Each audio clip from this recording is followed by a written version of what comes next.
Hello there, friends, and welcome to Strangers in the Night, what used to be your source for late night VR gaming talk. I, if you might recall, am your host, Wes. With me, as always, my good friends, Eric and Ruuts. Ruuts, hi, bro. It's been a while. It's Oh been a yeah, while. it's been long enough that we were debating like, how do we do this? What do we like? What do we do? Like, is this? How does the sound check go? Yeah, it's been a while. When's the last time the three of us were together? That's been a while. That's been Been a while. too long. Yeah, because we came back from the break. It might have been the 2024 show. Oh Have yeah, you been on since the 2024 show, Eric? I think the break broke me. Mm. The 2024 show You're broke broken. me. I think Remember? it broke me. Remember when Eric ditched us on the 2024 show? We were only 14 hours in when I ditched. He's like, I'm I out. ditched and I had to be up in an hour. What's crazy is we were so close to finishing the whole thing together, I know. but we just didn't. Yeah. So close. And you know what? You know what the even crazier thing was is, we planned to keep it 12 hours or less. We Mhm. made changes to the format and the way we did things to ensure that it wouldn't take that long. And it didn't feel like it took that long, did it? I mean, but obviously it was a long show and it felt like it took a long time. Mm. But like, I don't know about you, but I felt like we were doing good on time up until pretty much the point Eric left and we realized, hey, we're not going to get this done anywhere near what we thought we were going to. Yeah, I felt like we were going so smooth. We got this, and then all of a sudden, it dawned on us we didn't have it, which was crazy. It hit that 12-hour mark, and we're like, oh man, we're not going to make 10 hours. We're not going to make 10 hours. We're lucky we make 24 hours. Yeah, we went a little. I felt bit like we longer. did. What? I felt like we did a better show this time. At least a better second half of the show. Like Right. Normally, by the time we get to the end, we're just blowing through, and really feels like we're trying to put the pedal on just to get done before we pass out. And I don't feel like we did that this time. While we certainly tried to pick it up a little bit and not dwell on anything, the conversation felt natural all the way up until the end. I felt like. Absolutely, I got my second wind, and I see an Alex VR. Got an Alex VR sighting. I just wanted to shout out to Alex and then let you two know that I did get to level 60 for my priest. So I did it on hardcore. So Nice. It was cool, and Bonus. yeah, it's an accomplishment to go from 1 to 60 and never die. Now I'm afraid to leave the city, but I'm gonna have. You just I'm start gonna going have battling to. like some big dudes, man. And just like screw it. I want to go raid. I'm in a guild that I could raid Molten Core. I'm just, I'm scared. I don't want to die. It's been a long Scared. journey, man. So, yeah. But Roots, what's the point in putting all of this time into leveling up if you don't get out there and help people? That's what it's for. That is true. Although I've never done a World of Warcraft adventure journey where I actually enjoyed the questing and the open world, and I didn't step foot in one dungeon one time because I don't trust anybody. That's how you die. As somebody runs into like a room and pulls like 12 mobs and it's over. But yeah, I agree, Wes. I have to do it. I'm just gonna have to figure out what healing rotation I need to talk to Alex VR because he's a fellow priest, so he could give me some tips on down ranking my heals, which I've never done before, never needed to before. So Chinese to me, man. I have no idea what the hell you're even talking about. yeah, it's like 99% of the chat. So we'll steer away from this topic and get back to virtual reality and Let's just do a whole show on just that. just on WoW. Right. WoW VR. Yeah, I'm down. Let's do it. We'll do it the virtual WoW show. Let's do it. Yeah. I mean, we could do that. Like, I'm down to get back in. I'd never uninstalled the game and the mod. It should just fire right back up if you guys want to get back in to do some. I think I still have it set up too. I think it's all there. I think we need to do that. And then who was it? AJ. Remember AJ was saying that AJ, wanted Paradise Decay, and maybe even Alex VR as well. Yep, absolutely. Yeah, Michelle B says Druid all the way, Roots. Yeah, that's why my name is Roots, a healing druid. It's just not as good in a classic format. You know what we could do? It's probably a little hardcore for you guys, but there's actually a mod that lets you do hardcore in vanilla WoW that you could do on the in VR. So if you die, then your character gets deleted. So it that makes sounds it great. That's Yeah, exactly let's what do I that. want. Let's do that. well, it makes you feel alive. You really, the way you approach things are different. So it's cool. No, I'm sure I'll be hiding behind my good friend Ruuts constantly. Yeah, just don't fall off an edge. That's the worst way to die. Tarkov I kind of multiplayer play. VR mod. That's what I I want. kind of play it differently anyway. Because I know when I'm in there playing that I'm never going to pick it up and play something every day, which is what these types of games take to really get into it. So I'm more of a sightseer. I'm just in there to see the game and explore the world and the creatures and stuff. So I don't think any of this stuff actually even matters in terms of like what mode I'm playing on or any of that. So Yeah. Is there like a little girl mode that I can play, like a pussy mode or well, something? I think that's called Hunter. Maybe I don't want to know. lose my level 60 character. There's characters you can vanish, and then or like a rogue where you can like disappear, and then everyone else dies and you don't die, which is pretty cool. So that sounds pretty cool. Yeah. Alex says this is Anyway. not his fault for this conversation. Just for the Completely record. blaming No, him. it's 100% 100%. my fault. I just wanted to throw it out there because that is to me an accomplishment, and yeah, it was fun. Mepper in the chat says, I think the Elysia MMO releases tomorrow. It was so bad when the early access dropped that I've stayed away, but need to check out the current state to see if they fix it up. I know that I'm not involved with that project directly, but I know from other people that they have put a lot of work into getting that to feel more in line with what the original vision for the game was. Alex VR, I'm sure, could tell you a lot more about it than me. Because last time I played it, I was in there with him, and I remember him feeling the itch and the bug to get back into it. So, yeah, I would definitely check it out. Things have changed a little bit, at the very least. But people, I'm sure, have been wondering where we've been. I don't just mean the three of us. I mean any of us at all, as it's probably been close to 3 weeks now since we've done an episode. And we haven't really made any kind of announcement as to, we're not going this week or we are going this week. And the reason for that is because we never had any intention on canceling any of the weeks. Like we've been trying to get shows in where we fit in. And the way it typically goes is, we show up on one day, shit happens. We say we'll do it tomorrow. Shit happens tomorrow, and then the can keeps getting kicked down the road. And Ruuts, I'd say that we've pretty much been constantly in that state since we did Game of the Month last month, right? Yeah, it's been all over the place, and I think it's about time we get back to some kind of semblances. We tried last week, and things just didn't line up, right? So How's it? You know what I haven't been able to do? Like I think I caught like a few minutes of one of them. You did a couple shows with D and yeah, we did a show. Actually, we're getting. It's funny, Wes and Eric. This is how long it's been. We're about to getting ready to do that show again, and next Saturday or this Saturday probably, right? So yeah, well, we're gonna try to get it in for this Saturday. Although it might be a big ask to get everyone ready that quickly. True. Because the reason why we haven't been doing shows is because I've been busy. Mostly with work. And I'm sure all of you today can see why after today's showcase. We've had a lot going on at Flat2VR Studios, which we're going to talk about in a moment.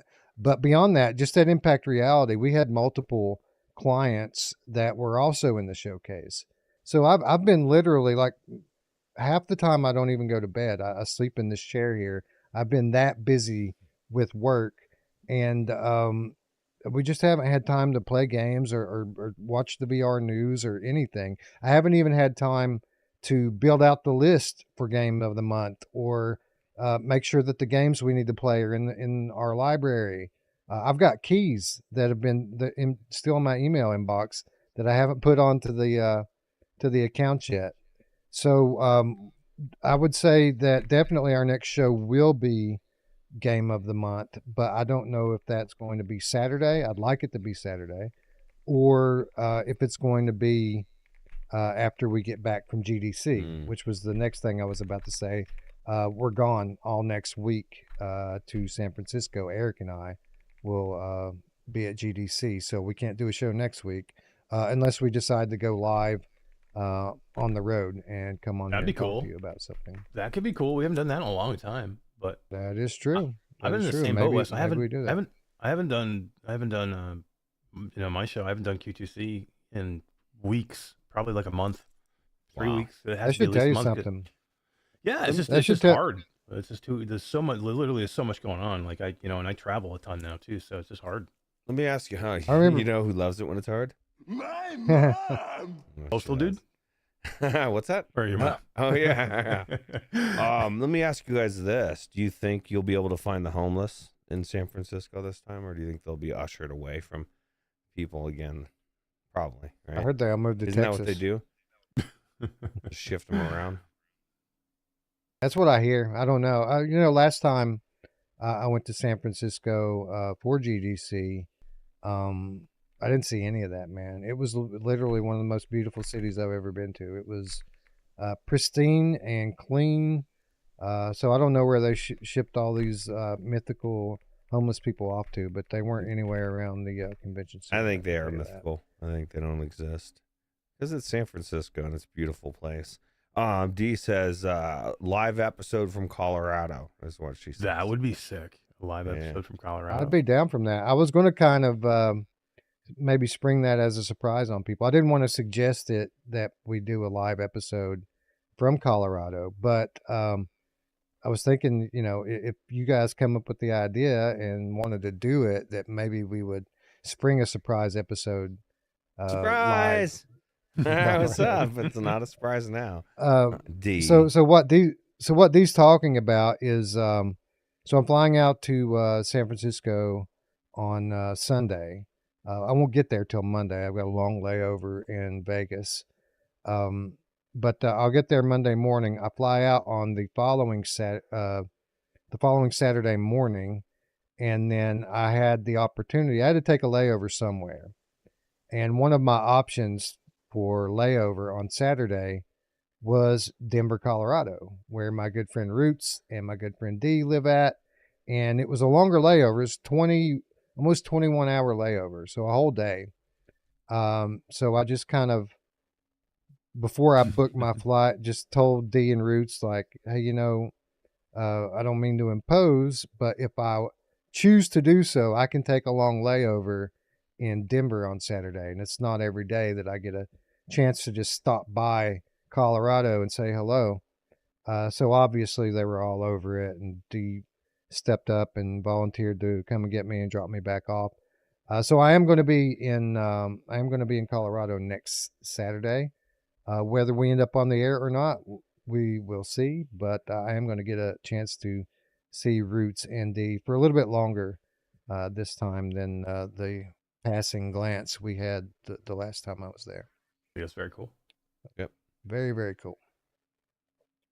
Yeah, that's right. Dee immediately said yes. It took her about 30 seconds to invite me, and she was saying that we should go to Meow Wolf.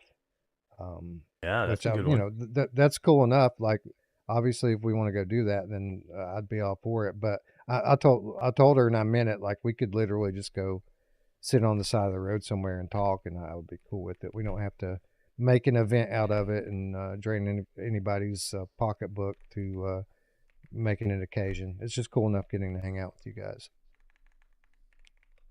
Miles Dyer in the chat says, what VR game is this he's talking about? Flight Simulator VR 25. It's a good one. I'm missing out. I think he might be coming in late on the stream here. I don't know what he's talking about. Was he projecting? Is that your favorite game, Miles? Have you guys tried It was that? his last his last before he left the UK. It was his last let's play was this garbage. Oh, really? So he's kind of stuck in that loop on PSVR 2. Nice. See, I thought he was talking about Microsoft Flight Simulator 25. That's not what he's talking about at all. Have you guys, either of you, tried Microsoft Flight Sim in VR, even the 2020? No, I've always been afraid it would catch my graphics card on fire. So I thought I would wait for my upgrade to be able to check that out. And, I still don't have 100% assurance of this, but I'll just say progress has been made to that front, and it's looking pretty good. Like, we're going to have that upgrade pretty soon. Nice. Oh, yeah. That'd be awesome. Can't wait for you, man. Can't wait for you to get it. By the way, shout out to everyone who donated. Obviously, I wouldn't be able to afford it, especially at the inflated price that everything is at right now. If it weren't for the support of everyone in the community who helped spread the word about the fundraiser or donated directly. I'll tell you right now, the biggest donor chose not to be credited for it. So Really? you guys will never know, but literally, so I got an order in recently, and I'm just waiting on it to be canceled.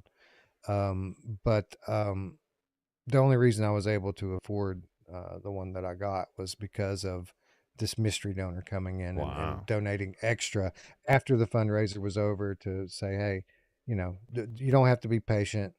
Here's the extra money. Just get one when it comes up. So yeah, and it's not gonna get canceled. You're gonna get it. And here's the beauty of getting it for more money, Wes. Like, all you have to do is just go get a dozen eggs, cook up some eggs, eat your eggs while you're playing. You're just gonna feel so fucking fancy with your high-end video card, your seriously eggs. This man, you should cook your eggs on your video card. That he is better than us. I heard that's good. I heard that's really good. Fry for your eggs PC. on your video card while you're eating caviar. But at the end of the bills. At the end of the day, like, even if it's a few $100 over, I still say fast forward 6 months down the road, you're not thinking about it anymore. It's a gut check when at the point of reference. But you're right. There's no way you get that card if it wasn't for the generosity of this community. So I think you guys, you're awesome. Wes deserves to have the best, and now he's going to, and it's going to be amazing. So yeah, there's so many things I've just kind of been putting off to playing and trying, just because I wanted to have that maximum horsepower to give it effort. So, like, after, of course, and I am going to hold up to my promise. I'm not going to play anything until the top 5 donors get to choose what they want me to play, and I'm going to stream it. So whatever that turns out to be, we'll do that first. But after that, I've got a long list of like mods and things and native VR games like Flight Simulator 25 that I want to check out. And it's going to be great. let me ask you this. Are you going to honor the game to number 1 that is anonymous? Whoever that anonymous person, do they still get their choice? I'll certainly offer that up if they want to give me something. I probably won't call it out. I probably won't say that I'm playing this because so and so requested it. But one day you might see me streaming something, just a game, and I'll be streaming it because I want to play it for fun. But in reality, it's because this person asked me to. So, I want a personal shout out. This one's for you, buddy. Yeah, we just name them. I'm going to name them anyway. Yeah, let's do it. Let's do it. I mean, there's some kick-ass people in chat. Brian's in here, and Alex, and Natasha Fahey, and Jasmine, and Miles. Oh, is Natasha here? I didn't see all these people. Hello, everyone. Yeah, you got lots of people. Thanks for showing up. Everybody's here for the return of the strangers. They love us. Everybody's here to hear what we have to say about this showcase that went off today. It was a showcase today? Oh my god! You didn't hear? Any good? Yeah. I heard it was crap. 3 out of 10. I heard it was crap. Right. Anyway, I guess we do have quite a bit to talk about, so why don't we kick this episode off the way we always do by saying hello to our friends in chat. Friends like Awesome Tatum, hello, Ace Gamer Cat, Bad Robo, Headbite, all here, even though it is 4 a.m. in Poland. Thank you. Damn. Wow. Not sure. Brondo is here. Twitcher's here. GameCat Behemoth. Ryan Brandon keeps talking about Forefront, which is funny because Ryan Brandon can't be convinced to play anything for a year except for Breachers. But now, since the Breachers people are putting out a new game, now all of a sudden it's okay to play something else. Does he just work for Triangle Factory, maybe? I guess maybe I think something so. like that. I think he's a sleeper cell. Alex VR is here without parole. Brian is here. What's up? Steamboat Willie, the Spaghetti Game Cat, is here as well. Hello, that name. Twitcher's here. Nathan is here. MDRN Game Dev. What up? Thanks for stopping by. Typical Kiwis here. Inferno 9. Gabriel 004. Check. Bad Robo is here. Mepper is here. Grandpa Barbecuer, the Game Cat, of course, is here. Chinatown D, Techno Glitch here. Typical Kiwi here as well. Chrome Colossus, Four Wheelin is here. They are here. Nathan is here. Salvador, what's up, Salvador? Alejimbe D, 2-year Underground Stranger Game Cat. Said I got here late. I hope I didn't miss much. Nah, not too much. Just us talking to shit, catching back up with people and each other. Hello, Jasmine. Jasmine Uniza is here. Uniza. I'm sorry. Sorry, I mispronounced your last name, Jasmine. It's late and I haven't had much sleep. Who else is here? Miles Dyer, of course, saying hello again. What's up, Miles? JPEG Q is here. Ambino Ramos is here. Natasha Fahey, what's up, Natasha? Thanks for stopping by. She told me to quit telling people I don't say. Hey, I'm honest with my community, and even if I tried to lie, they'll see it on my face when I start nodding off and shit. It's happened before. It will happen again. Mad Vegan is here. Hello. Who else is here? Mickey Barrios is here. What's up, Mickey? Good to see you, friend. Who else? Scrolling. GameCat Behemoth, hello. Zell 2318 here as well. Hello. Chris Richardson. Howdy, boys. He says, how is Flat Out coming? Was that a game? Yeah. That's a game. I heard. Yeah. Rogue TR is here. Mark Pringlesleaf is here as well. What up? Duggars K. Michelle B. Robbie Y. All here. Hussein X. The whole alphabet crew is in the chat for sure. Well represented. Well, it's Philozix is here. YYZTHC TV. What up? Thanks for stopping by. Who else? Oh, that looks like that is as far to the north as I am able to scroll. Did anyone slip in like Steve IRE or Sim, perhaps? Yeah, Q Creators here. Had a few slippies. Bart Grudzian. Some slippies in the south. Well. You know who loves it when it's slippy in the southwest? Oh, yes, he does. Nice. Elephant Trap slipping in as well. What's up, Elephant Trap? Yeah, Phil Marshall slipping in. Corey Reviews and others. I think that's everyone right there. Yeah, pretty good crew showing up tonight after all this time. You guys didn't forget us. We absolutely love you for it. Thank you for being here. If I missed you, I apologize. I'm sorry. Welcome. Thank you for being here. And with that said, let's get into it. And I guess, Eric, we'll start with some of the Flat2VR Studios stuff. And it's been a crazy few weeks. And it's been so crazy because our lineup that we revealed today has not been something that has been set in stone from the minute that we got accepted to the showcase, but rather has been something that has been a work in progress over time that has changed and shifted and ended up just kind of morphing into what it eventually became, right?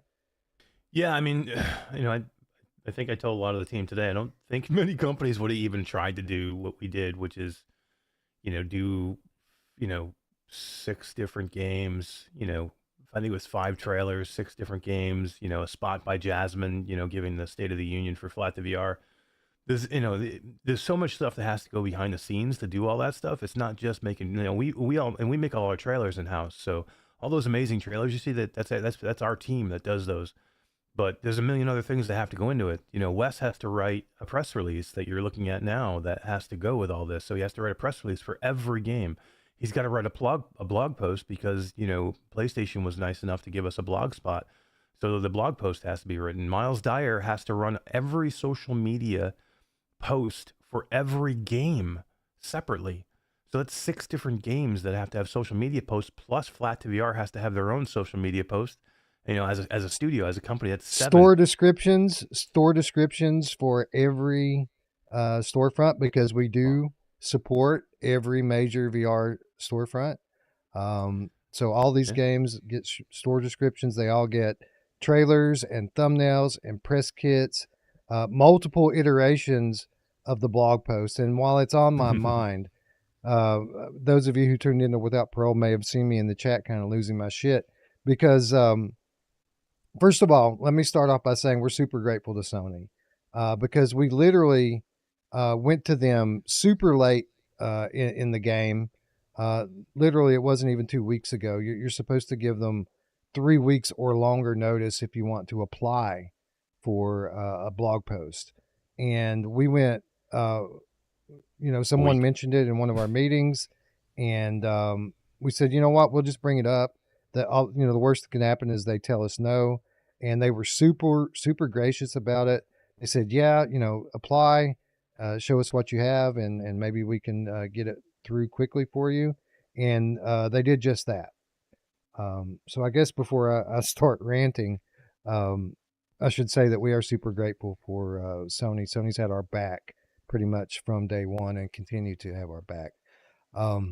They do. But Eric, a lot of work went into that blog post. First of all, because the original one was almost 2,000 words long. It was a long thing. And naturally, when we turned it into them, they said, hey, you guys need to get it down under 1,000. So even after putting all that work into it, we went back to work on it, put together a more concise version, basically, though, saying the same things we wanted to say in the original one. And we turned that in, and it appeared that everything was approved and selected and everything was going to be great.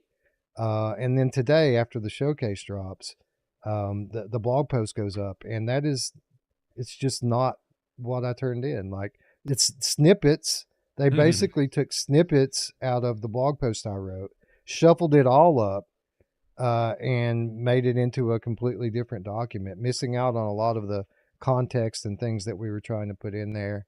And yeah, man, it was that was the weird one for me. Look, I get why, Postal 2 is like Postal 2, right? So it's, you never know what you're going to get with especially with Sony and Postal 2. And, I get why maybe they want to change that up a little bit, but why change the rest of your blog post? Like, your blog post was perfect. Like, it was perfect exactly the way it was written. There was no reason for them to rewrite that. They didn't take Postal out of the blog post. So why? So, like, for my question is why they change it at all? They should have just kept that the same. And look, if they want to drop the Postal trailer and not do the Postal trailer, I mean, it sucks that they didn't give us a heads up on it. We would have, maybe we would have adjusted the trailer, but I don't understand why they changed the blog post. That's a couple of things that boggle my mind. I have some theories. The original 2,000 word blog post that we put together didn't mention the VR game showcase at all in it, because I didn't think that Sony would want us mentioning an external showcase like that and promoting someone else's deal. So I left it out.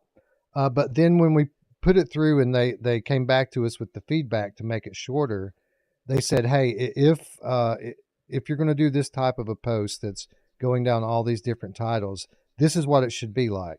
You should start with the intro that shouts out the showcase, and then go down the line game by game of what was revealed, giving equal time to each game and shouting out all the studios involved. So that's kind of how I reframed it. But maybe they didn't like the second one because I did shout out VR Showcase by name in the second one. The other thing they might not have liked is the title of the conclusion section. Each section had like a subtitle, and the subtitle to the conclusion was, "Where are the games? They're right here." And anyone who knows anything about the PlayStation 2 platform and the criticism of it over the last couple of years, where are the games is the number one criticism of the platform. So I thought we could maybe sneak that one by them there and get a little shout out to the PlayStation community, but maybe they caught that. Maybe they didn't like it. It certainly didn't make it through to the final version. Does Sony know what a good like showcase is anymore? Maybe they should be like doing their own good showcases instead of critiquing other people's and changing shit. I don't know.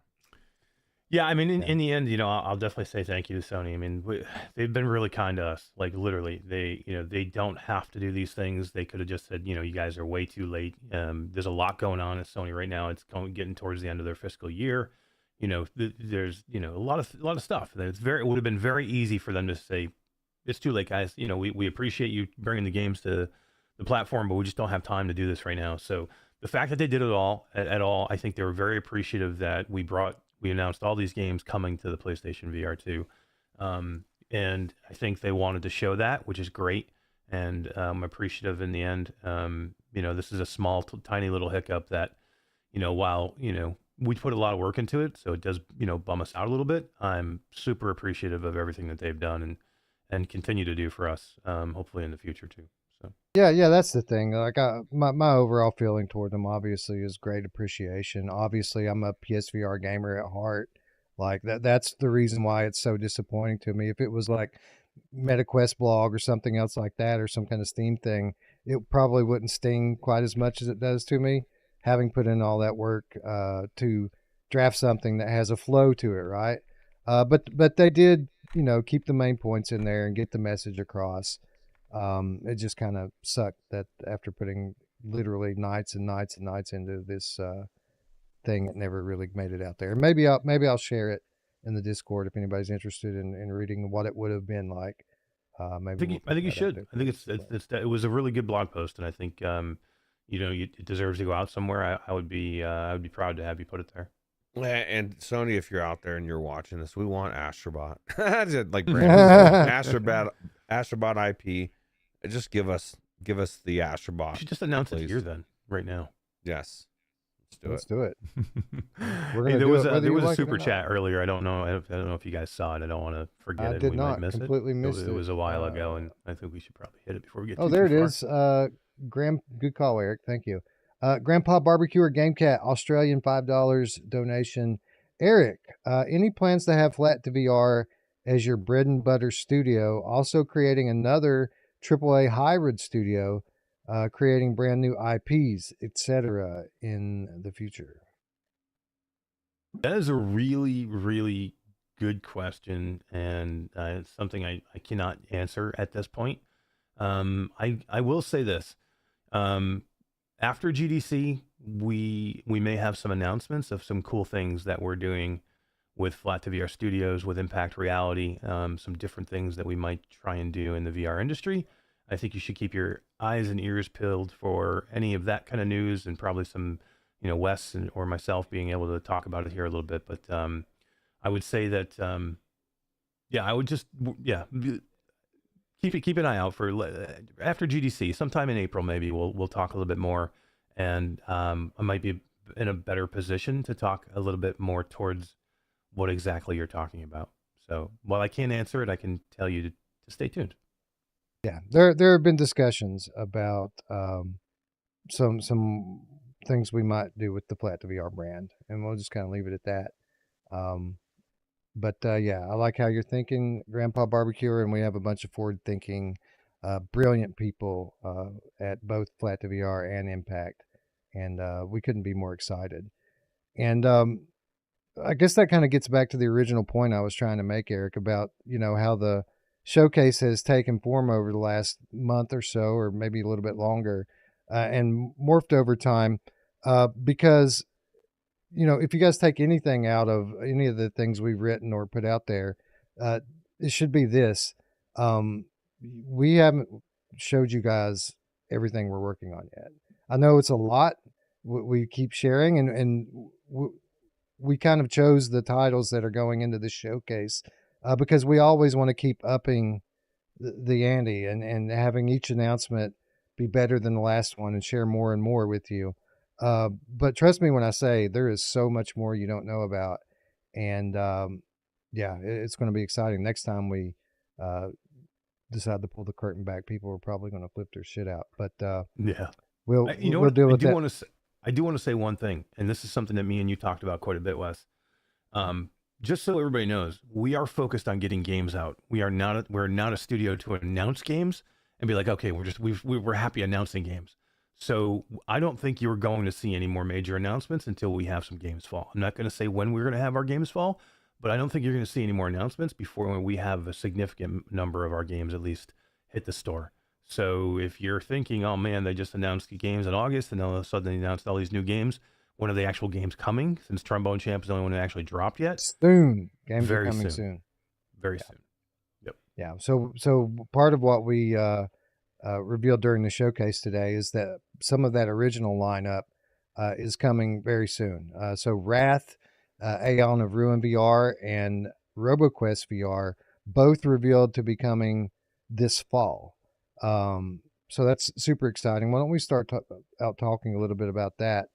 Especially Roboquest, Eric, because Wrath has kind of been percolating in the news cycle for a long time. A lot of people were curious as to why it wasn't in the showcase today, as after getting announced as being in the showcase.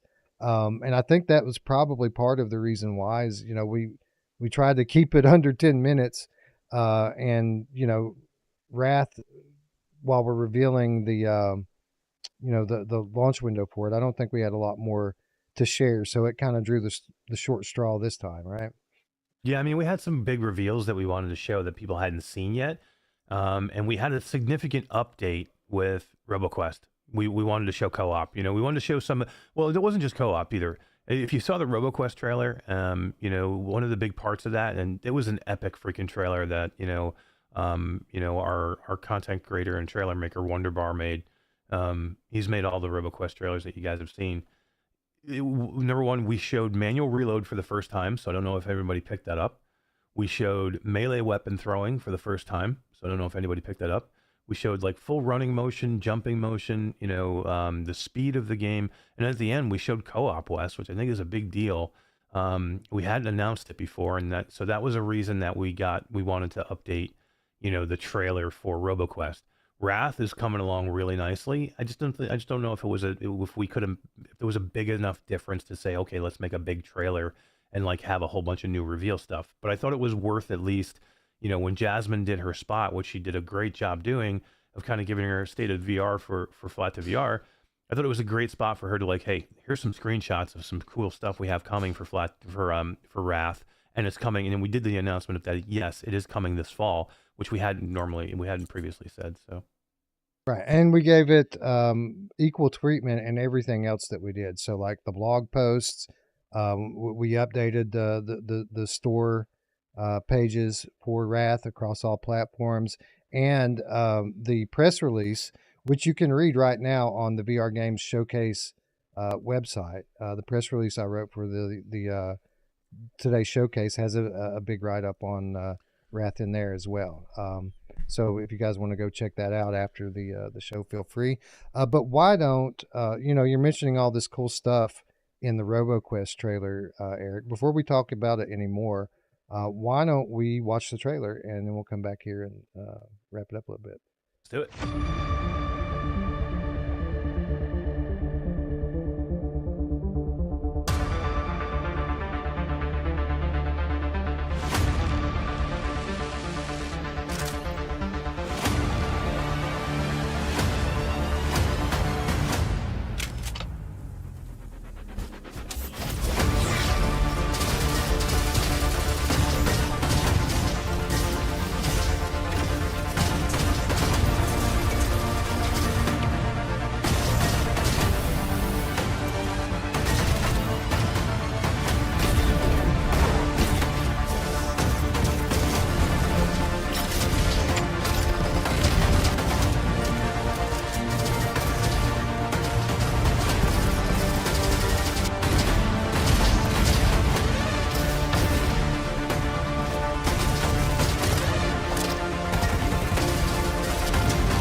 Man, what an awesome trailer. You know, over the course of the last couple of weeks, I've probably watched that trailer 2 dozen times or more. And it still blows me away every time. That game looks awesome. And obviously, we're a little bit biased here, but the super high paced versus our original trailer, right, Eric? Yeah, I mean this game is my baby. I love this game. You know, I went and got this game because I played it flat and I loved it so much, and I'm like, this game deserves to be in VR. You know, and that's the stuff that we try and go get. Like we want to bring the stuff that we like playing also. So, you know, I don't know. This game whenever I play this game flat, I'm like, man, it feels like a VR game. And like for me, that's like the first step at least. And it's a roguelite, which I love. The colors, it's beautiful. It pops in the headset. The Um, colors. yeah, the colors. Yeah. You know, and you know, we've been playing it in VR for a while now, you know, and at least testing it, you know, on different, you know, in different systems and everything. So it's been pretty amazing, and it's the game and plays as fast as it looks in that trailer, which is freaking great. I'm gonna get Miles in there. I'm gonna have him play it while he's here because he hasn't had a chance to play it yet. Ladies and No, gentlemen, welcome to the Virtual Strangers channel for the very first time ever. Miles Dyer.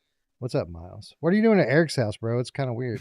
Well, I just told you like 10 minutes ago, I said if I get a flight, I can get there in 5 minutes. And I love it. Most people in the chat thought I was literally going to be calling in. I didn't think you'd be walking up behind me. Yeah. That AI, Miles, is crazy. Yeah, I know AI is so good now. What is real anymore? What is this? What is this?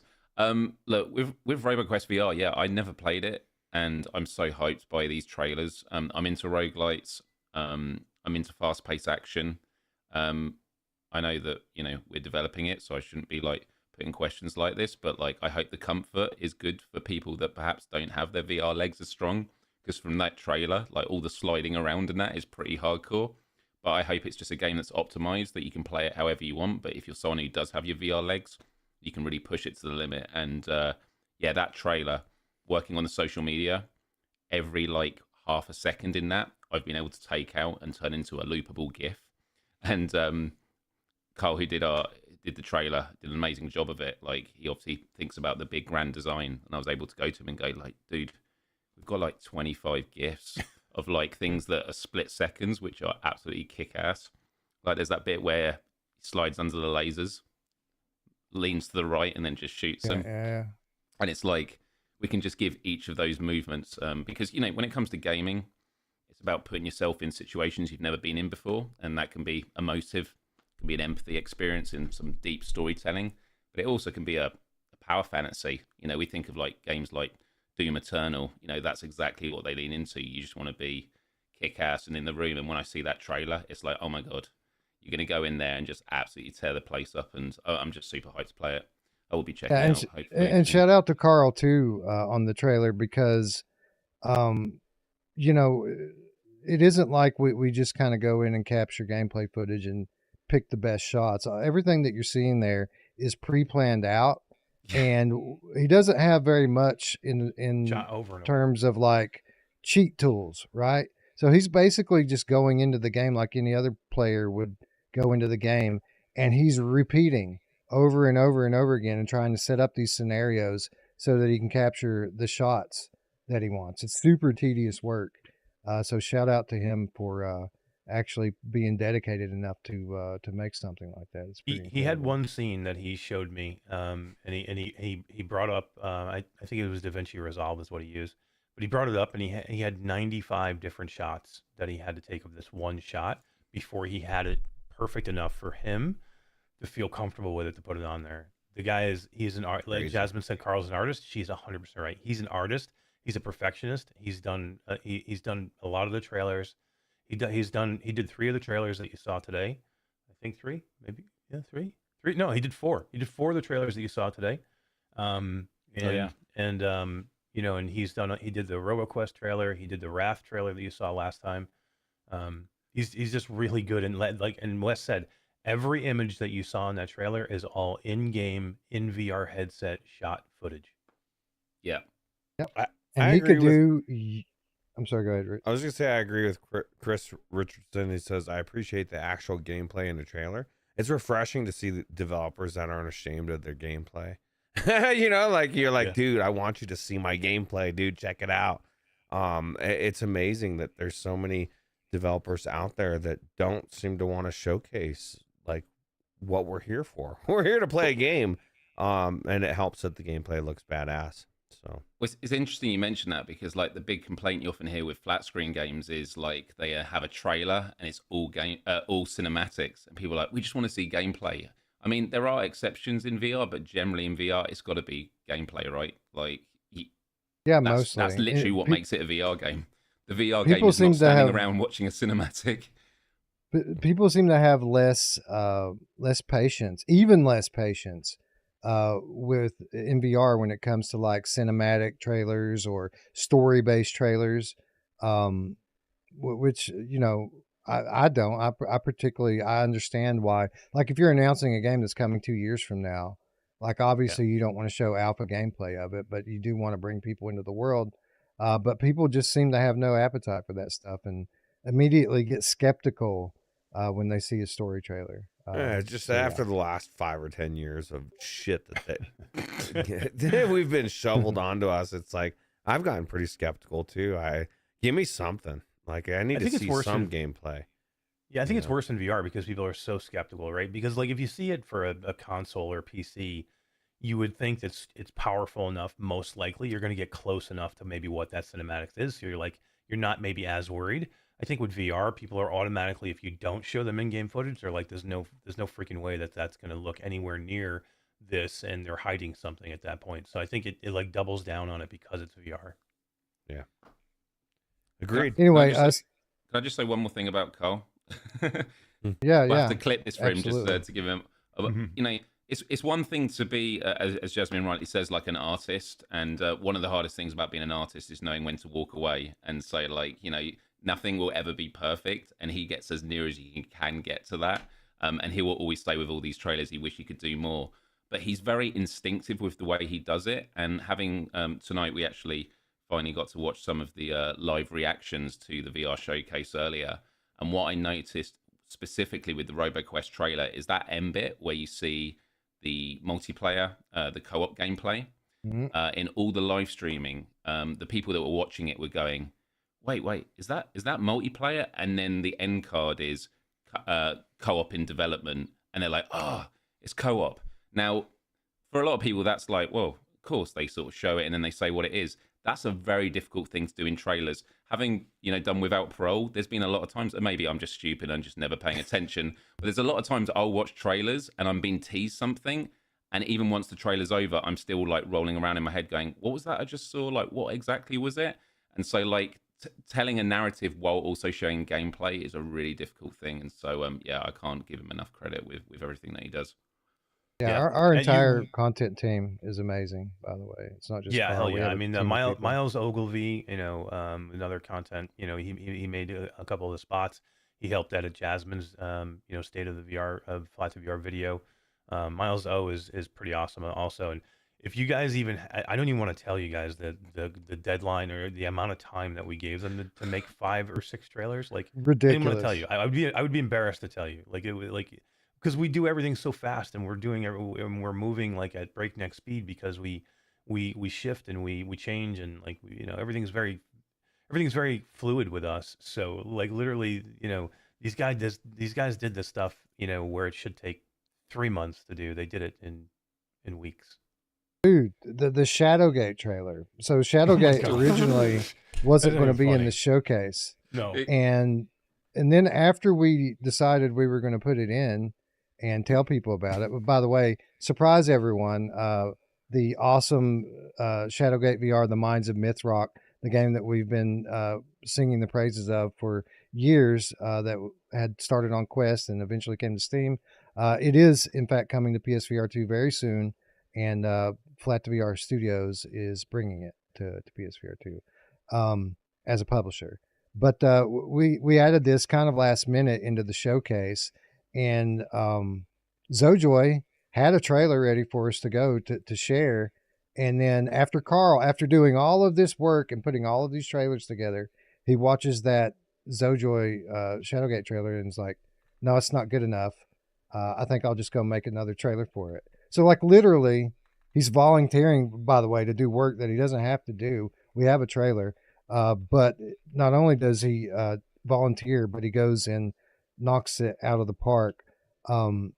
Roots, do you have that one downloaded? The Shadowgate VR trailer? Yeah, it's in the list. Why don't we take a look at that one? Yeah, and he literally could have run the same trailer that was already made for PlayStation VR 2, and he chose to, like, he had no time, and he's like, I'm not going to do that. I wanted this to be a Flat2VR Studios trailer, and he did it. Yeah. All right, so we're gonna go over to that trailer then here in a second. Okay, I got you. We just set it up. Yep. Shit, I had a point. All right, cool. Let's check it out. Welcome to the spires of Adgor, sorcerer. I see your belt holds a sorcerer's wand. We will need such things, for dark days lie ahead.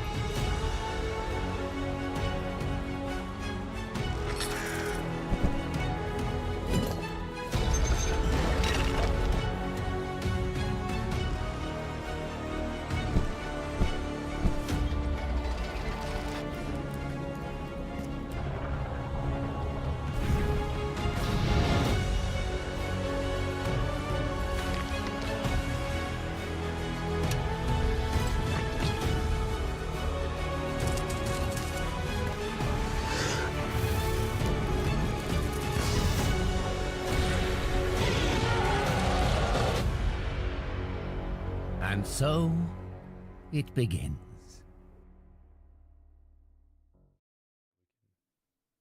I guess, Eric, this would probably be a good point for us to tell any prospective game developers who might be watching this that Carl doesn't just do trailers for Flat2VR Studios. He also does them for Impact Reality. So if you want an awesome team to put together an awesome trailer for you, impactreality.com. Definitely reach out to Alex Milland, and he can help you out. Every trailer that you saw us do at the previous showcase, and every trailer that you saw us do today was all done in-house by the amazing Impact Reality team, headed up by Carl, and then the socials by Miles, and of course all the PR by Wes. So we have a what does Jasmine call it? Dream team? We have the dream team at Impact. Dream team. I called them rock stars once, but people are like, "Oh my god, you hired people from Rockstar?" And I'm like, "That's not what I said. I said they're rock stars." GTA 5 coming. Right. Yeah, here we go again with that, right? Yep. So just a few minutes on Shadowgate VR. A lot of our viewers are already very familiar with it, as we've covered extensively here.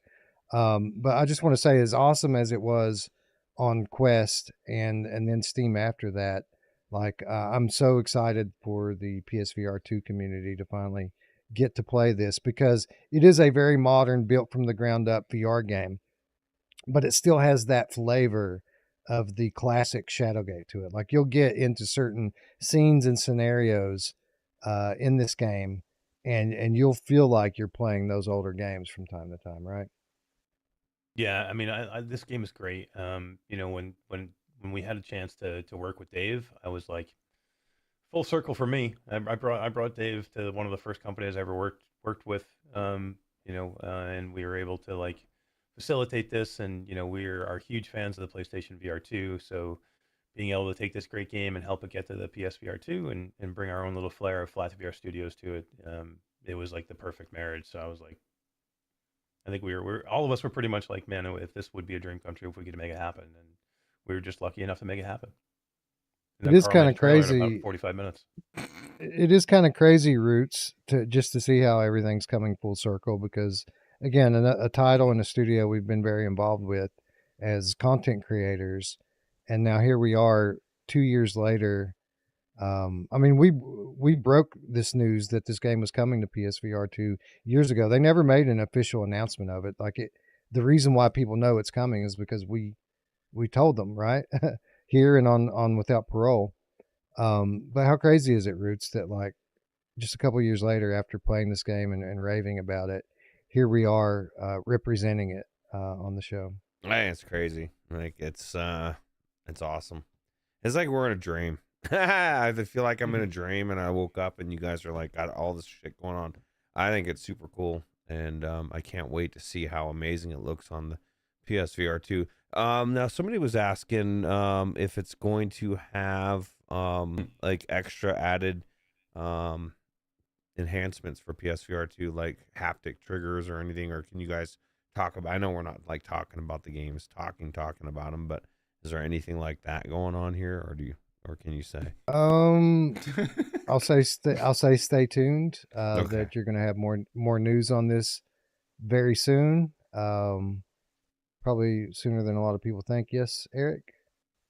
Yeah. I mean, I think the easiest way to say is that, Flat2VR Studios is made up of a studio of gamers who like games, and we like games that take advantage of every headset that they're there for. I think that's probably the best way to say it. Yeah. So stay tuned. Flat2VR Studios has got your back, PSVR people. Like, we're here fully committed to supporting the platform. If you couldn't tell already, we're all in. And I'm on happy to give PSVR. you an off ramp, Wes, by saying I really appreciated the pun that you said people will be raving about it. Oh, There you go. Oh, That was good. Yeah. So Miles, Literally. obviously, you had to jump in here because you're so excited to talk about this stuff. It's kind of one of the more rewarding parts about working here, right? Is that you get to legitimately, be excited for the things that you're doing and love the projects that you're working on. So off the menu, the Flat2VR VR showcase menu. What would you like to talk about next, sir? Ooh. We have a few left here that we can. What bring are up. the ones left? So we've done Roboquest, we've done Shadowgate. Have you done Have you done Out of Sight? We have not done Out of Sight. You want to talk about Out of Sight?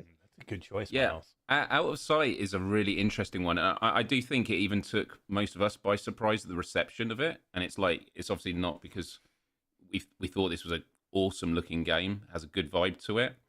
I mean, I've got a few thoughts about it, but should we check out the trailer first? Yeah, I think Ruuts is working on queuing that up right now. But this one's a little bit different, Eric, as typically our MO is we're either porting or adapting an older flat game into VR, or we're picking up some older flat franchise and doing a built from the ground up VR game in that franchise. But Out of Sight's a little bit of a different twist for us because this is a game that has not launched yet. The flat version has not launched, and I think we're aiming to launch at least on Steam concurrently with the flat version, right?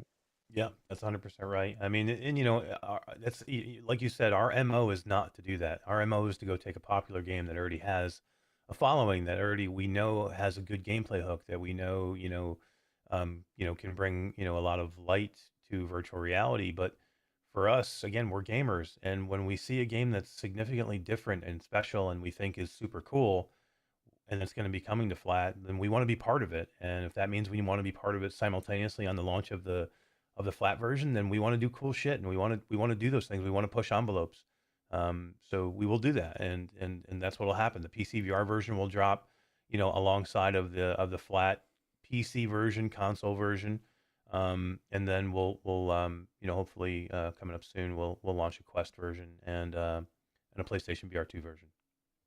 Yeah, and this one kind of speaks to me a lot, obviously, as someone who is a fan of spooky stuff and horror games, and this one has a super chilling vibe to it. Ruuts, do we have the trailer for this one queued up yet? Yep, we're all ready. All right, let's take a look at it.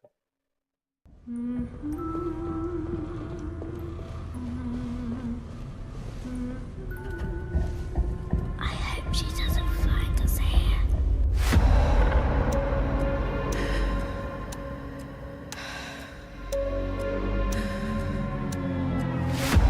You can be our eyes, and I'll get us out.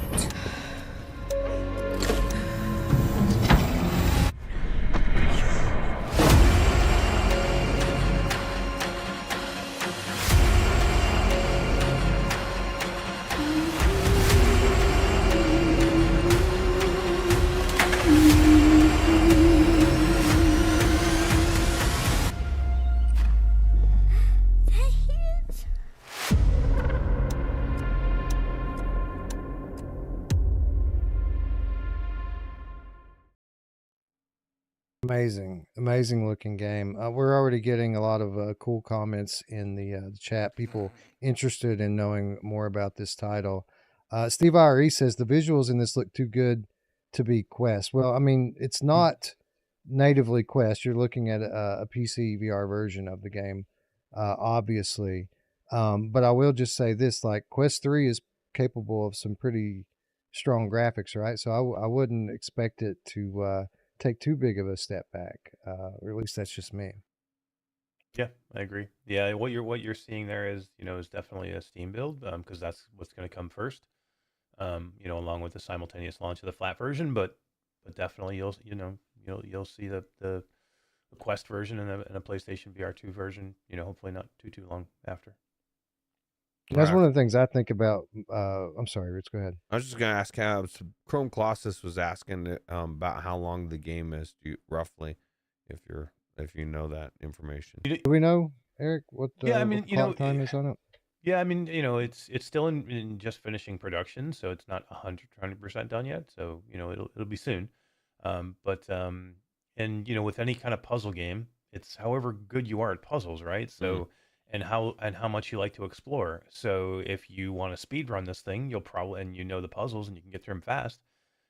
You can probably get through it, faster than others. But if you like to explore, because this is a big house and there are places and things to explore. There are things to find that Wes loves to go find things. Or if you want a platinum trophy. True. Trying to get that platinum trophy. Yep. So that will definitely take you more time. So it just depends on the experience and how much of the story you want to like get into and things like that. So for me, if you're gonna enjoy it for what it is, I think this is gonna be a lengthy enough game that you'll get. I don't want to give you like an hour on it right now, because it's still finishing up production. But I would say it's not gonna be short. We'll say that. Yeah, it's not gonna be short. It's gonna be a typical VR offer. I mean, like, it's a flat game, right? Like it's not going to come and hit you with like a 2-hour campaign or anything like that. So I wouldn't be worried about that. Right. Miles, one of the things, and let me just preface this by saying that I'm not speaking from a position of knowledge here, and I'm not trying to drop hints. So don't take it that way. But Miles, when I think about this game coming to PlayStation VR 2, and the premise of this game is you're playing as, or maybe as an extension of a little blind girl.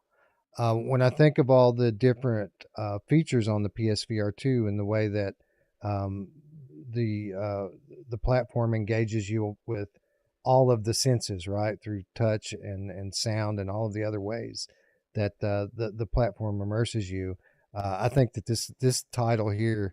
There's a lot of cool things they could potentially do in a PSVR version of this game, and it makes me really excited to see how it turns out.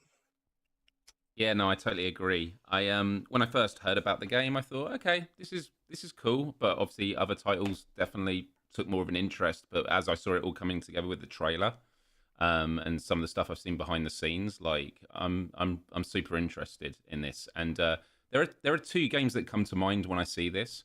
The first one, and I promise I'm not saying it in a close comparison. I'm actually saying that this is what this one should have been, which was Hello Neighbor Search and Rescue, which for anyone that had played it, I don't know what it was like on other platforms, but on PSVR 2 was abysmal. Like, it was so poorly optimized. I remember looking out the window of the house and like the aliasing, the shimmering of like the environment was just constantly moving. But the Hello Neighbor series is, it's stealth. Your kids going around a house trying not to get caught. I do find that kind of anything that's, you've got someone that is hunting you down. I really struggle with that in games. I struggle with it even more in VR games. And so kind of the mood of this as well, with like all the particle effects that you see in the environments, I think that the mood of it is going to be exceptional for that. I'm really curious to know how scary. There's different types of scary when it comes to horror. Obviously, I'm not good with anything scary of any kind, but there are definitely intensities to that. But the other game that came to mind, and this might not be a good comparison, but was it Last Labyrinth? Where you are I think you're in a wheelchair, you're strapped there, and you are using a laser pen, I think, in your mouth to direct a girl in the environment. The only shame about that game was anytime you asked her to do something, she would go, "Are you sure?" And then you have to nod your head, and if you don't nod it well enough, she'll then just carry on and do something else, and you'd have to do it again. But that was cool, of an environment where you are you're controlling someone in the space. Whereas I don't know actually how it's going to work in this game in terms of are you using the analog sticks and stuff like that. I don't actually know. But those are the two games that come to mind, and I think that this has a real opportunity to excel in both those cases. So yeah, I'm super hyped. Yeah, same. And you know, for me, one of the games that came to mind, you know, other than the obvious one, right? Like everyone compares to Little Nightmares because it's a third or a second person horror game, which we have played Little Nightmares in VR, and it's a great experience. Awesome. Yeah. But the other game that really came to mind to me was the Wraith the Oblivion Afterlife. While the story and the scenario is quite different, it's a very similar situation where you're sneaking around through this big, you know, creepy mansion, and if you make a noise or step on a piece of glass or something, all of a sudden you're running for your life. And I'm just like you, Miles. Like, a lot doesn't scare me in VR, but one of the in that things case, that then we're not the same. We're not. You're not like me. A lot scares me. But one of the things that does get me and gets my pulse up is being chased in VR. Certainly, especially if your movement is in the direction of where your head is facing on the control system, and you want to look behind you, and then you look behind you and you start running towards the thing you're running away from. That's the worst situation to be in. But no, I think this game looks super cool, and I think it's really cool thing that you've been able to pull off, Eric. You know, joining into this partnership and delivering us a title like this that we're able to launch concurrently with Flat. That's a pretty big step for us, and certainly something cool to be working on. Yeah, it was a really unique game that we wanted to be part of. We really wanted to do a horror game. We haven't really done one yet, so it was important for us to, again, we want to do all genres, so we wanted to grab something cool. And you know, we have a great partner in Starbreeze. You know, and you know, this is the second game we've done with them now, as them as publisher, of course, with Roboquest being the first, and then this one now. So when we have really cool partners that are really supportive of us, that we want to continue to work with, it makes the decision so much more easier. Indeed. Speaking of cool partners and the way that things have kind of worked out over the years of being content creators and how that's kind of morphed into our professional life. Over the course of the last year and a half or so, we've become pretty good friends here at Virtual Strangers with Bulwark Games. And Bulwark Games is the studio that brought us the excellent Genotype, first to Quest and then later to Steam and PSVR 2. And just over the course of some casual conversations in recent months, they were cool enough to let us kind of know what their next project was going to be. And one conversation leads to the next. And all of that leads up to today's reveal of their next title, Surviving Mars Pioneer. And, you know, Eric, when we started talking with them, I didn't really expect it to go this direction, or certainly not this quickly, right? Because I was just trying to, you know, facilitate maybe some ways that we could work on Genotype, because, you know, as you know, and anyone that watches our channel knows, we love Genotype, and we think it's a hidden gem, and that more people should know about it. But it's kind of funny how those conversations just kind of one thing led to the next, and then here we are a few months later, with our logo right next to theirs on a awesome trailer. Yeah, they're an awesome team. We, like I said, Wes has said we've known them for a while. I mean, if Bulwark Games did the Dick Wilde series, if you remember Dick Wilde, which was a great series. Genotype's amazing. I mean, I think we all thought super highly of it. Put it in the possibility of Game of the Year that game came out, because it was so freaking good for, you know, a small studio. And maybe have some Genotype news soon for Flat2VR. Oh yeah, maybe. Ruuts, do you know who else loves Dick Wilde? My mom! She's wild about dick, that's for sure. She's wild about what? Oh man, she's Bruce, just you were a dirty. big fan of Dick Wilde, weren't you? Actually, yeah, I really enjoyed it. Dick Wild 2 I thought was cool. It was a definitely, I think, underrated. And it was hard. And it was definitely cool. Dick was hard. Yeah, you know. Oh wow, I just went there. Miles, stop putting your hand in my back. Yeah. I'm not his puppet, I swear to God. He needs to be in a suit so you can see some true that's not Eric's ventriloquism. back, by the way. The chat is sum just it up. killing us with ventriloquism things. yeah. Anyways, we put out a nice looking teaser today for Surviving Mars Pioneer. And why don't we take a look at that, and then we'll talk a little bit about it. Launch sequence initiated. 10, 9, 8, 7, 6, 5, 4, 3, 2, 1.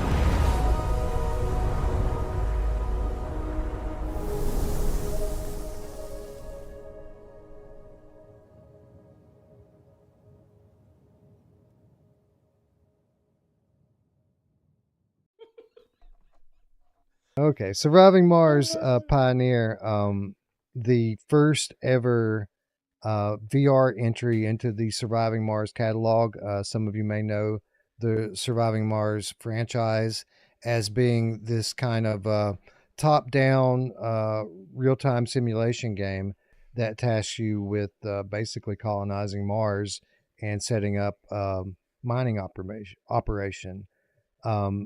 This is not that exactly, Eric, but I think what it is a really cool example of how VR can take a game in a franchise like that and make it something that you experience more on a personal level, as this game takes that top-down franchise and puts you on ground level, first person, alone on an alien planet, still pretty much doing the same thing, setting up and colonizing Mars, setting up a mining operation, and basically just trying to survive day to day and build it out.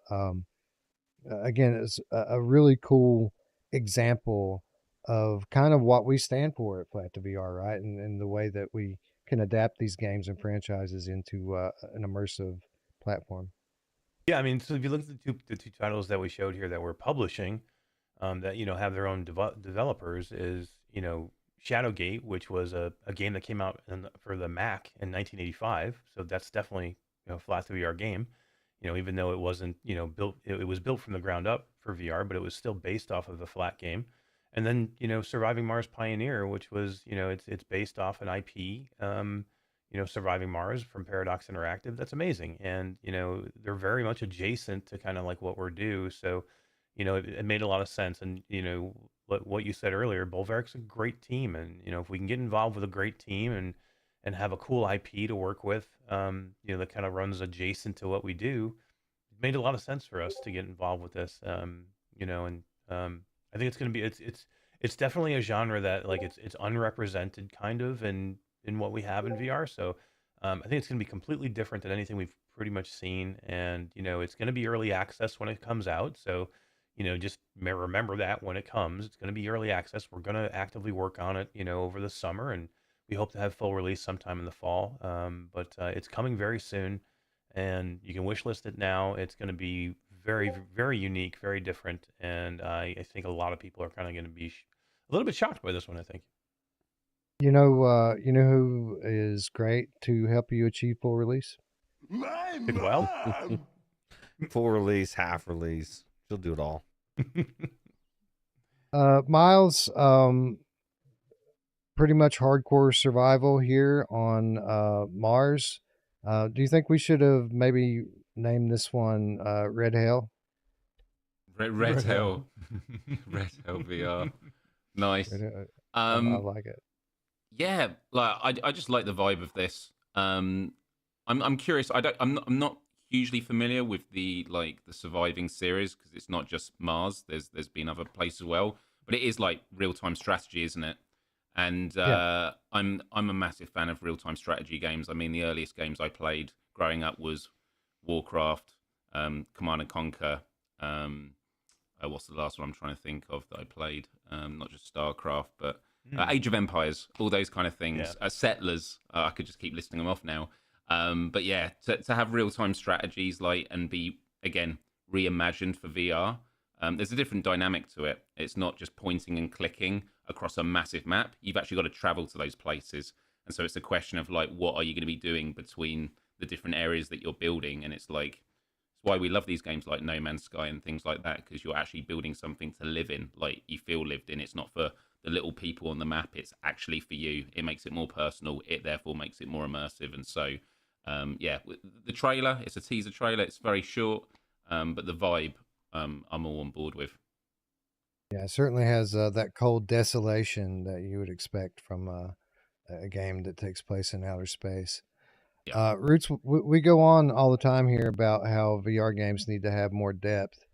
Well, I would think that here it is. Now, even though obviously this is a game that's only going to appeal to a certain type of gamer, but the people who are into this sort of thing are really, really into it. And like Eric said, it's an underserved genre in the VR catalog. So a good way for us to kind of diversify our portfolio, so to speak. Yeah, absolutely. I can't really think of too many RTSs that are that good in VR. There's some, but yeah, I think it's definitely something that they need more of, and this one looks cool. Yeah. So yeah, like Eric said, this one is coming soon. I don't think we announced a date on that yet, but it will not be long.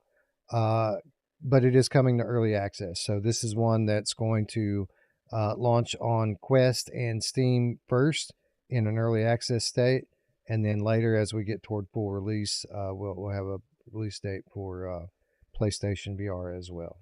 We're having some people demanding that Miles drink water while Eric talks. I haven't actually got any water here, unfortunately. I would have done otherwise, but fair enough. Yeah. He had a G&T, but he drank it. It's gone. So, yeah, sorry, guys. Good excuse, but yeah. I'm not sure why they would need that, but fair enough. We got some weirdos out there. They just got some weird fetishes. Oh, it's totally my kind of people. When the last trailer was playing, I was in tears of laughter. By the way, the chat is absolutely hilarious. It's so funny. Shame on you. Shame on all of you. Yeah. Shame on me. They're all drunk and high, Miles. Seriously, I think they are. For a Tuesday night, everybody's shit-faced. Welcome to Virtual Strangers, brother. This is how it goes here. So that brings us to the kind of the main event, the headliner, the icon, the big sequence initiated. Oh, yeah. The big story of the day, and kind of the big secret that Eric's been keeping from the rest of the team for months on end, is our new association, relatively new association with Running with Scissors, and our next, or one of our more recent projects that we've picked up, bringing one of the most controversial video games of all time into VR. And you go back to the Sony thing for a minute, Eric. It's kind of ironic, right? Because the initial thing that kind of convinced them to kind of expedite things for us was their excitement for us bringing POSTAL 2 into VR. That was their whole interest in what we were doing. And then at the end of the day, it was the very same thing that made them kind of cut up and censor what we were putting out there. But this game definitely has a reputation that precedes it, right? Yeah. And to be fair, I mean, I get why Sony was like, oh, we really, we're it's only a week out. You're supposed to be like a month in advance with this stuff. And we're going to do it because we're excited about POSTAL, which is great. I want them to be excited about POSTAL. But yeah, it's funny that that's when they end up taking the trailer out for POSTAL. But, at least they got to put it in the blog post, which was great. But yeah, man, this one, this was a dream come true when we actually got this when we were able to meet with Running with Scissors and talk to them. And, see how down to earth their team is. That they still have a team today that still operates, and works, on running on, the postal universe. So being able to meet with them and kind of like get an idea of what they thought and what they want to do, and what we told them we wanted to do, and how we wanted to stay true to the series and bring it to VR. I mean, the relationship kind of meshed and melded really, really quick. To the point where they brought me. I went out to where they are and was able to hang out with them for a few days and shoot a whole bunch of cool stuff together with the CEO and the COO, who have been doing this for 25, 30 years. Vince Desi, the CEO, worked at Activision when there was 5 people there. He's a legend in the video gaming industry. He worked for Atari. Saw the rise of Atari was there, and saw the fall of Atari when, when their higher ups were going to jail for tax fraud and evasion. So he's been through it all, and he is just a really cool guy who loves the postal universe and what he created, and still wants it to thrive today, and to the point where fans have been begging for Postal 2 in VR for years, and we finally gave them the chance to do it. Yeah, super excited for that. And before we check out this last trailer from Flat2VR, I'll just say this, Miles, like you had the best idea for the blog post, and with the kind of narrative we were going to go around with where are the games, right? And obviously with us delivering all of these titles right now, it fits in. But I think we probably could have picked a better time to try to pull that one out, because it got shot down as quickly as we put it in there. Anyways, Eric, Ruuts, why don't we check out this trailer? And for those of you who haven't seen it, maybe you're listening right now, maybe you're not watching, come to your screen, watch this. You're not going to want to miss it. Viewer's discretion.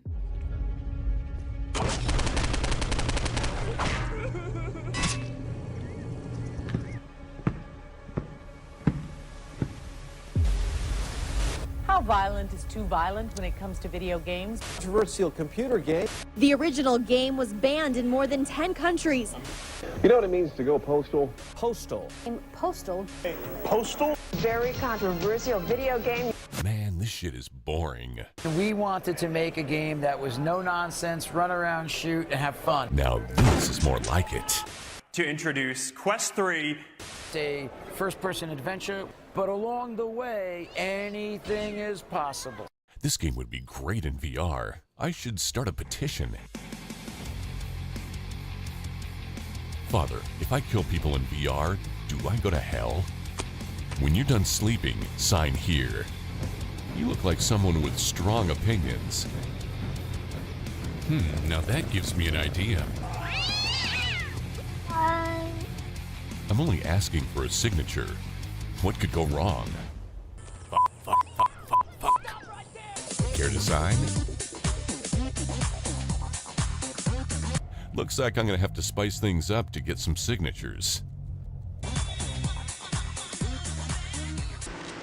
I'll, come back later. Damn, still short. Guess I gotta call in some backup.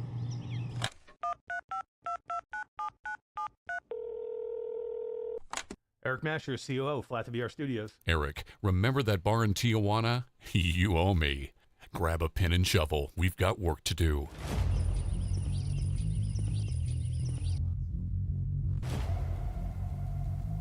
Nice. Mike, Vince, sign my petition? Yeah, what's the petition for? Postal 2 in VR. Oh my God, we've been waiting forever for this shit. Let's go. Excellent, man. Signed, let's go. We're doing this.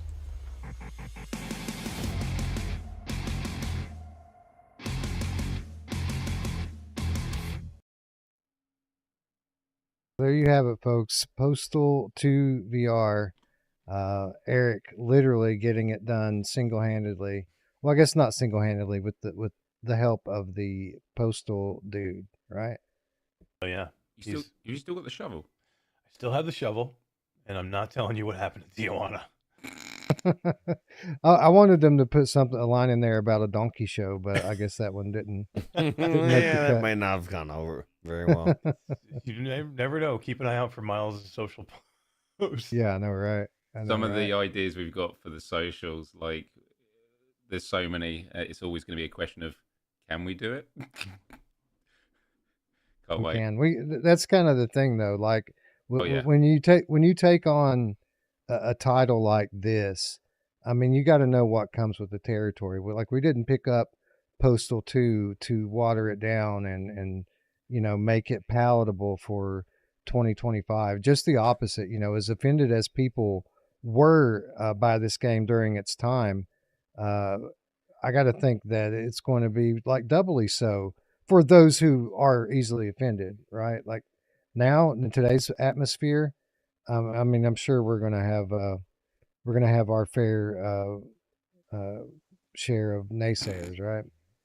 It's weird because I don't like when we first decided to do it, we're like, yeah, it's 25 years later. I mean, everybody's got to be over that by now, right? Like, how many worse things are there now or have there been in the past 25 years than it was back then? Like, I mean, but then, you get into these things and you start to look around at like what's going on today. And like, you're like, I don't know, man. Now I'm not sure. Like, it just seems like we might piss a whole bunch of people off, but you know what?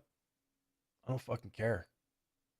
It's a video game. I care. Okay, I care. Miles cares. I don't care. I care. Don't put a brick through my house window, please. But no, this one's going to literally be a ton of fun to work on. I got to say, out of all the work I've done over the past month, for even clients, not just with Flat2VR, the press release for Postal 2 is by far the thing I had the most fun with, because they really didn't even make me, sugarcoat anything. Like it's pretty graphic just to read it, and I'm not going to read through it right now. But your first graphic novel, right, Wes? Oh my God, you could write some serious shit here. So what? So I am me and Elephant Trap. Are we the only ones that I've never heard of Postal? SpryGuy says he wishes he'd never played it before. I've never heard of one. Postal 2, none of it. So I guess another game I'm gonna get to play in VR for the first time. Yeah, I mean, Postal 1 was definitely worse than Postal 2. It wasn't as good as Postal 2. Postal 2 was the best out of the series. It was 4 Postals, by the way. It went all the way up to Postal 4 with a whole bunch of DLC. Postal 2 was by far the most popular of the series, but it was super controversial, Ruuts, and it was actually banned on PlayStation. It still has never been on PlayStation. It's only been on Steam, Nintendo Switch. So never been on PlayStation. Yeah, maybe it won't be again. But no, I'm just joking. But Trombone Champ was never on PlayStation, so it's true. We had to go through a whole bunch of process to get Trombone Champ approved with all the crap that's in there. All the tooting. Lots of tooting. So we'll have. I'm sure we'll have an interesting story to tell one day after this is all published and out there. And it remains to be seen if the PlayStation version is identical to the other versions or if it has to be altered to get it on the store. But certainly, as is the case with everything we do, we're gonna bring you guys along for the ride, and you'll be aware of every bit of it. We'll always come back here and talk about it. Jason O'Hare in the chat says, "So I can presume you haven't teamed up with Sweet Baby Inc." That is a safe. That's a safe assumption. No, we not with this one. Did not. You know what I will say though is so a lot of people who are Ruuts and a lot of people in chat saying they've never heard of Postal. There's actually premiering right at the end of GDC. So at the end of March, premiering is a Postal documentary that was done on the Postal 2 craze. To the point where some of us are going to be headed to Arizona where it's going to be aired live to go check it out for the premiere. So there's a whole big documentary that's been done on the whole craze of what Postal was, and still is. How crazy! I feel like Steve Iyer. I'm in an alternate universe. I never heard of this. You'd think I at least heard of it. You know what I mean? Like I didn't check out of society until like 15 years ago. So right. Can you believe that it's on the Nintendo Switch and then PlayStation was like, no, I can't believe that. Yeah. Yeah, Nintendo plays everything these days. So, those of you who aren't familiar, the concept of this game is you're a guy called the Postal Dude, living in a town called Paradise, Arizona. And the concept of the game is you have a long list of to-dos, errands you have to run, so to speak.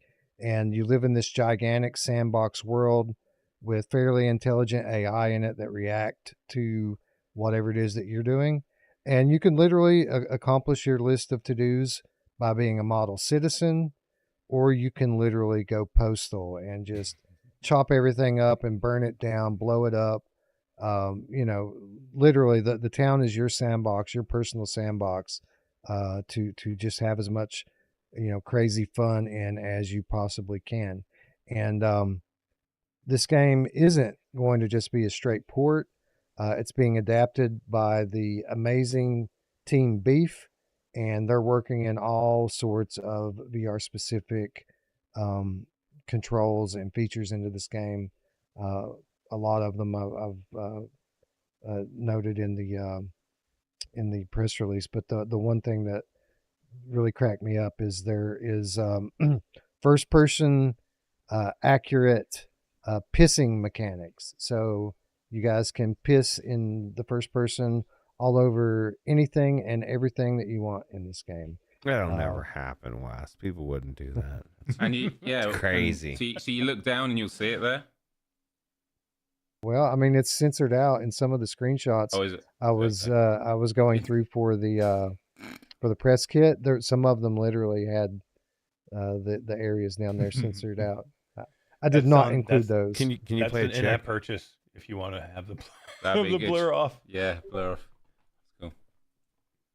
You can't play a chick. It's got to play a dude. Feedback. That'd make me a little bit harder. There actually is a female character in the game. Is there really?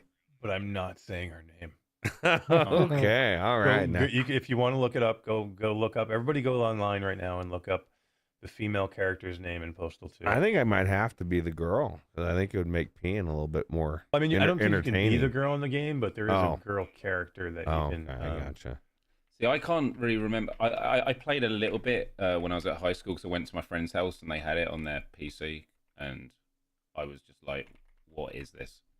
And yeah, it was an interesting experience. Well, Inferno 9 says it's funny because the people you piss on sometimes throw up and run away. I think it's funny that sometimes they don't throw up and run away. Either way, it's a little bizarre. So, yeah. Anyway, Eric's this going is into the wiki. Oh, is that number 2? No, it's worse. Oh, it's worse than that. It's worse. What's a really bad word in the US that that UK people say all the time? What? We don't say bad words. We're very proper. Oh, I'll type it for you. Quaint. Yes, that's it. I'm very quaint. Yeah. But that's her name. With a Y. Wow. Yes. With a Y. Wow. 2 Ys. There you go. 2 Eyes Friday, right? Well, I'm getting an education. Yeah. Okay. Welcome to America. I clearly need to step up my copywriting. Yeah, as do I. I want somebody in chat to go find it. Put it in chat. There's no pooping mechanics in the game. I don't believe. I don't know. No, but maybe that'll be something custom we do for VR. Right? Yeah, dude. That could be you a could paid like add-on fling as well. it. Fling it. You know, they do it at the zoo. So that is true. So New yeah, game mode. Poop mode. Wield an arsenal of psychotic weaponry, gasoline and matches, a rocket launcher, a diseased cow head, the infamous cat silencer, crack skulls with a shovel, piss on everything and everyone, throw a pack of rapid attack dogs at anyone who looks at you sideways.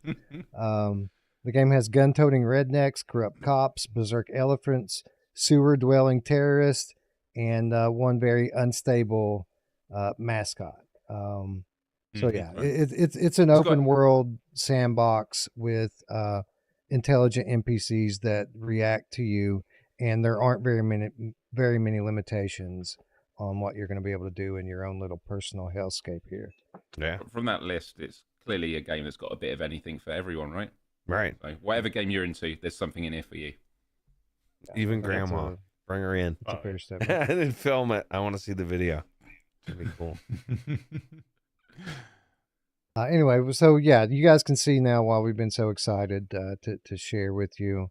Talk about games or game types, game concepts that are underserved in VR. There's literally nothing else in VR that puts you in this kind of scenario and situation. Even VR chat, for all of its amazing content it has, I don't think I've ever seen anything in there that is quite like this. So it's going to be fun to see how people receive this when it finally hits the library. Fairly soon. Anyway, that was the VR showcase for Flat2VR Studios. I guess we should take just a moment here to make sure there aren't any other questions. We've been sitting here, telling people about our experiences and everything we've been working on. Before we move on from the Flat2VR stuff, if anyone has any specific questions, and we can answer them, just put them in the chat, and we certainly will answer what we can. Well, can I just say something while we wait for some questions to come in? Just want to say to everyone in the chat, like we're all gamers. We're all gamers, and like we love VR. But to be on this side of things through the development process and with everything we do, we just want to say that when people, share the stuff we talk about, express their appreciation and what they like, and even what they're not so keen on, like it all comes through to us, and like the enthusiasm that we've seen today has meant the world for the team. Like so much blood, sweat, and tears has gone into every aspect of everything, from the development process to the trailer making to the writing to the distribution and organization, and it's just been amazing. So I just want to say a massive thank you for everyone. Like the VR community is small, but it's vibrant, and it's why we do this, because it's fucking awesome. Here, and there was a bunch of that in our blog post too, of just us expressing our appreciation to the PlayStation community and the VR community at large. You all are the ones that allow. We lose Wes? No. Me. Yeah, no, we definitely lost. We definitely lost Wes. Oh no. Oh. Yeah, I'll just I'll say I'll talk a couple things here while Wes is trying to come back in. So we know that Postal 2 for us is a huge title to get. It's maybe it's not the AAA title that everybody wants to see from us. We will have more stuff. We're a young studio. We're still super young. We've got one title out so far. We do have, I think, 7 total we're working on, but we're very young. We're working towards it. We're having to prove ourselves to a lot of people in an older traditional gaming market where we're not, we don't have a ton of relationships, but we're getting there. We're able to sign some of these great games. And every time we put another game out that you all support, that does well, that shows that, we're a viable company to do these things, it gets us one step closer to those games that you're all thinking about. So every time, that you have a thought in your head of a game that you want to see, a Flat2VR, port of or conversion of, I've already thought it. I'm working on it, trying to get there. So basically it's just, you got to give us a little bit of time. And I have stuff already that is done that I just can't tell you about yet. That we will announce, at some point, probably this year, at least a couple more, that are even bigger than what we've announced so far. And I'll say Flat Out, because I know everybody's kind of talking about Flat Out. The reason we didn't talk about Flat Out for this showcase, I literally had just had a big article written me with about Flat Out with an interview I did with Henry Stockdale when I was in the UK not too long ago for Pocket Gamer Connect. And basically the article mainly covered Flat Out and the process of getting the IPs and, where we were going to sit with it, what it was going to look like. And we're actively developing it, and we're working on it. It's we have a lot going on there because we have a lot available to us. We do have access to all 4 titles, and we have IP rights and license to all 4 titles in the Flat Out series. I know a lot of people have been asking if it's going to be a built from ground up VR game, and that's not exactly what I had said in the article. What I said was we will look to take pieces from each game to make make our final product. That doesn't mean we're going to build a built from ground up new version of it. We're still going to use the existing code, that made the game great. But each series or each game in that series had some very cool things that were in it that we might want to use. So we just might grab a piece from here and use that piece, or use a track from here that wasn't in one of them that we really like. So that's what I mean by we have availability to grab from each one to make something that's unique, but that's still based off the actual game. So we're not going to be building anything from scratch. That's not what we normally do. But it will be a unique experience. It'll just still be built off the same code, the same engine. We'll just use different things from it. You'll hear more about Flat Out as we get later in the year, but it's Flat Out probably. I don't know if we'll see it come this year. Maybe early 2026 or sometime 2026. We'll have to kind of see how the development process works out with that one. Just know this: we're not going to put anything out there that we don't think is absolutely perfect. That's not what we do. So we'll put Flat Out when it's absolutely ready and it's a kick-ass, ready, good to go game for everybody. Yeah, I agree. Welcome back, Wes. Welcome back, Wes. I don't think he can hear us. He can't hear us yet. And maybe he's not in Discord.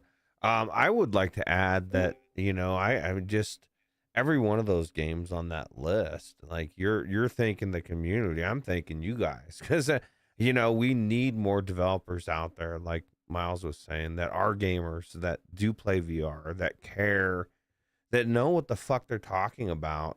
You know what I mean? Like, I'm just sorry. Sometimes you step back and you look at the overall horizon and you're like, what the fuck is happening? And then, so it's just refreshing to me as a VR gamer, or a gamer in general, just to see a studio come, and this is 100% honest, to come out and have a clear direction of what we need in VR. And so yeah, I'd like to thank you guys. So thanks, man. Yeah, I think a lot of people these days are looking at the horizon and saying, what the fuck is happening? Right? So I think those of you catch my drift. Yes. Yeah.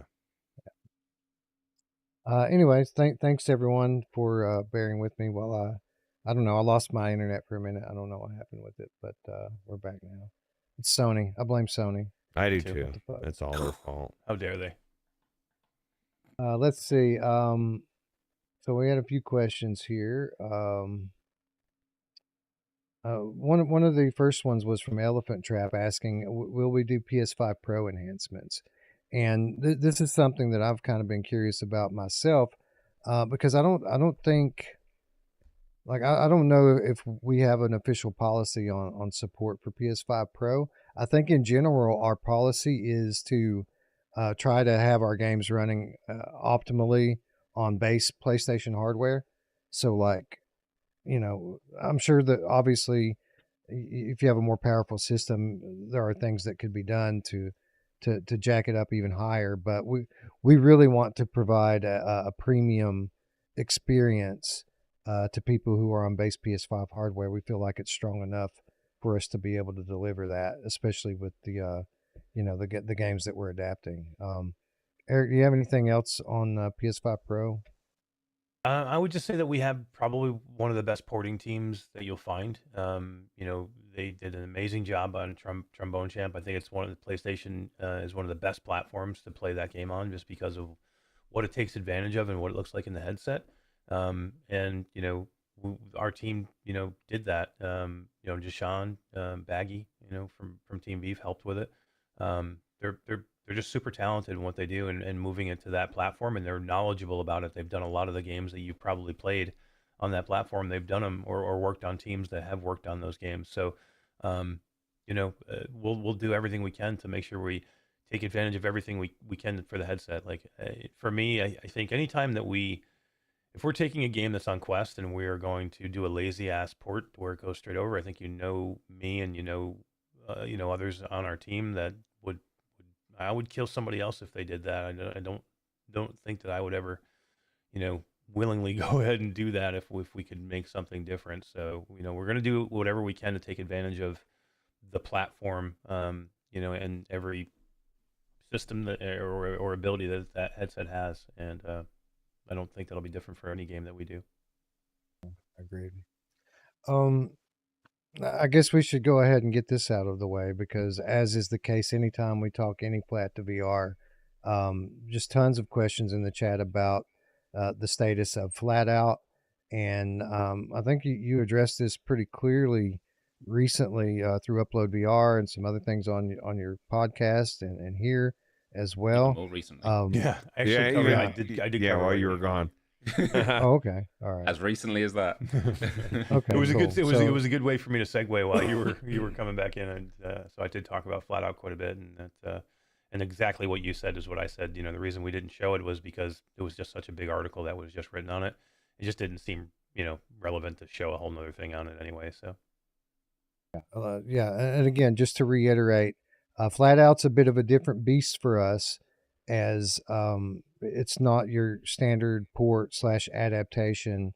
It's a kind of a bigger project, as we have been, we have rights to the entire franchise and all of the titles. We're only going to do one Flat Out VR title, and it's in early stages right now. So we're going to ask for patience on that one. We know a lot of people are very excited for it, but you're going to see a lot of other titles from Flat2VR Studios before that one is ready. So we appreciate all of the excitement for it. We're very excited for it as well. But it's going to be a while. Yeah. Anyway, let's see, what else do we have here?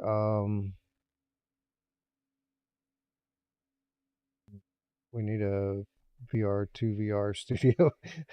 Somebody to fix the doors in Phasmophobia, says Twitcher. Miles, yeah. you love Phasmophobia, don't you? Yeah, no, Phasmophobia is great. I haven't played it a lot recently. I need to get back into it. But the updates they keep doing. The only thing I'd quickly say on Phasmophobia, they've absolutely nailed the importance of crossplay.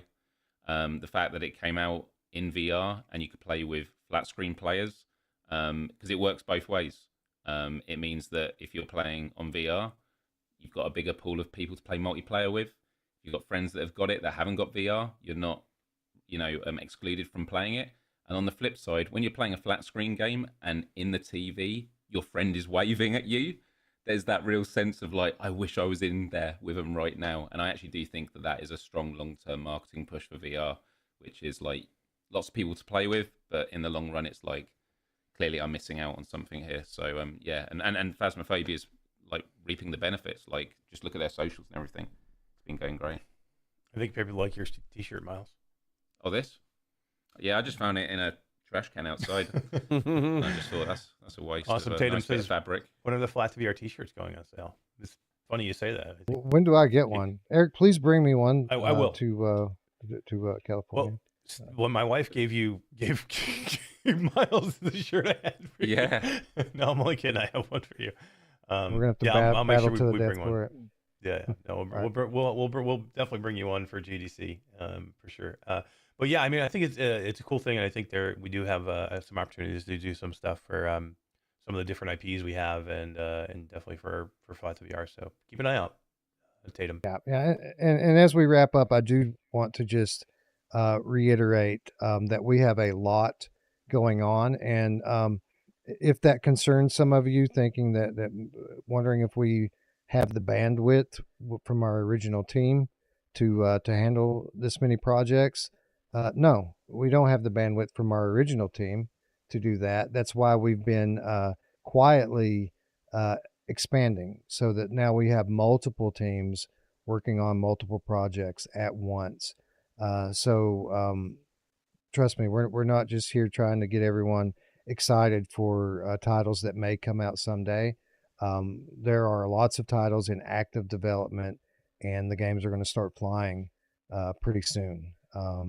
So believe me when I say that as exciting as all of this stuff we revealed is, there's even more. There's more bigger things down the road.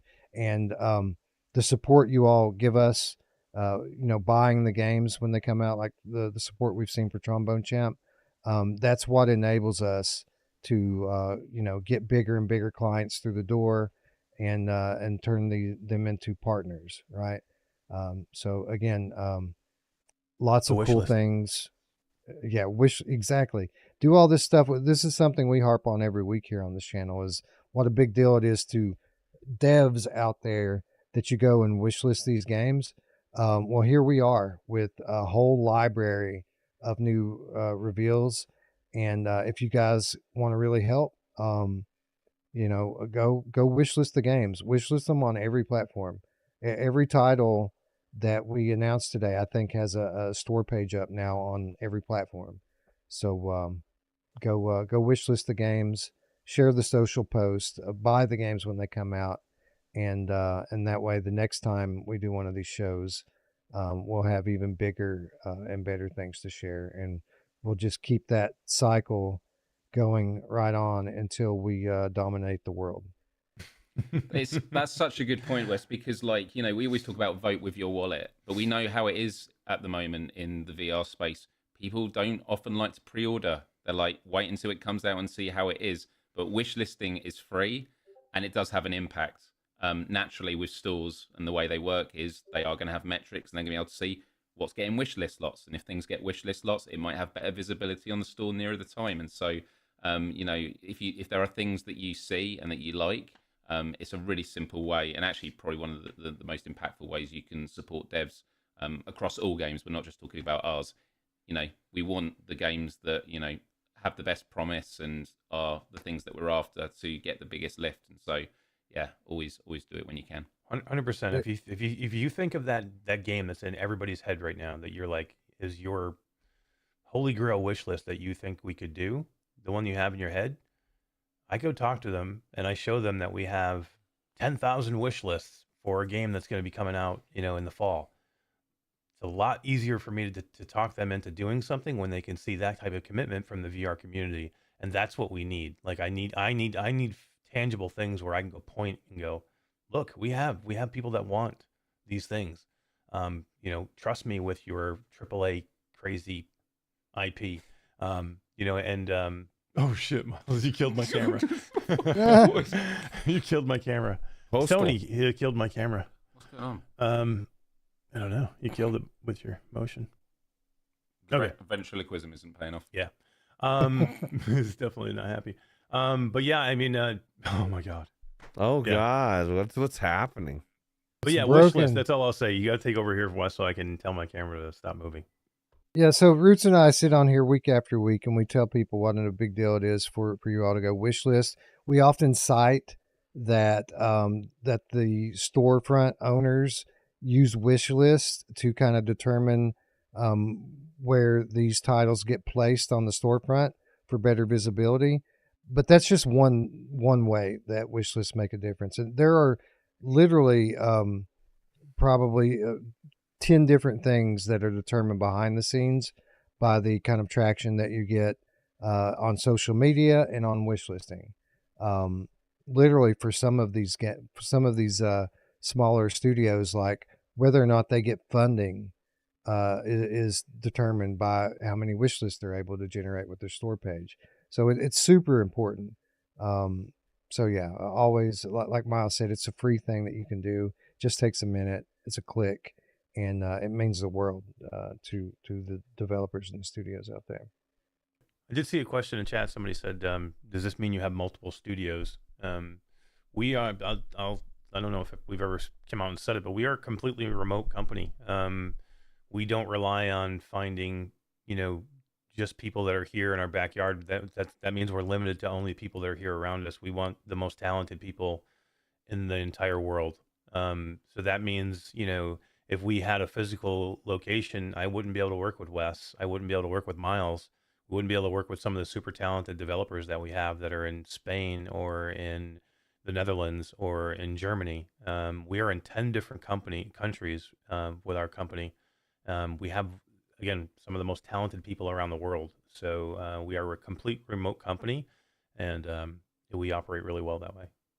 Yeah, we're a global company, and one of the big factors that attracted us all to this technology was the way that it gives us presence and erases distance, right? Like that's the thing everyone loves about VR, especially social VR, is you can put that headset on and immediately erase thousands of miles of distance and be in the same area.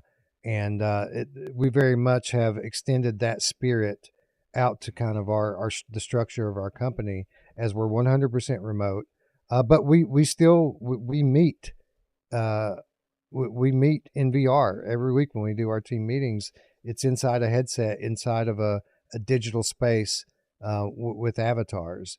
And obviously, there's still quite a long ways to go for those avatars to produce 100% photoreal immersive environments.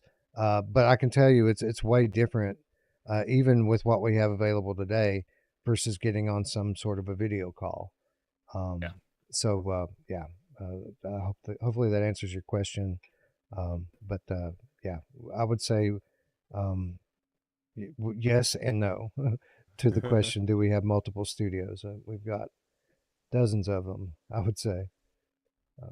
Anyway, that's going to wrap up the kind of Flat2VR stuff here, because before we sign off, and I do want to sign off soon, I do want to highlight very quickly some of the amazing titles that were revealed that were not by us. It was a great showcase.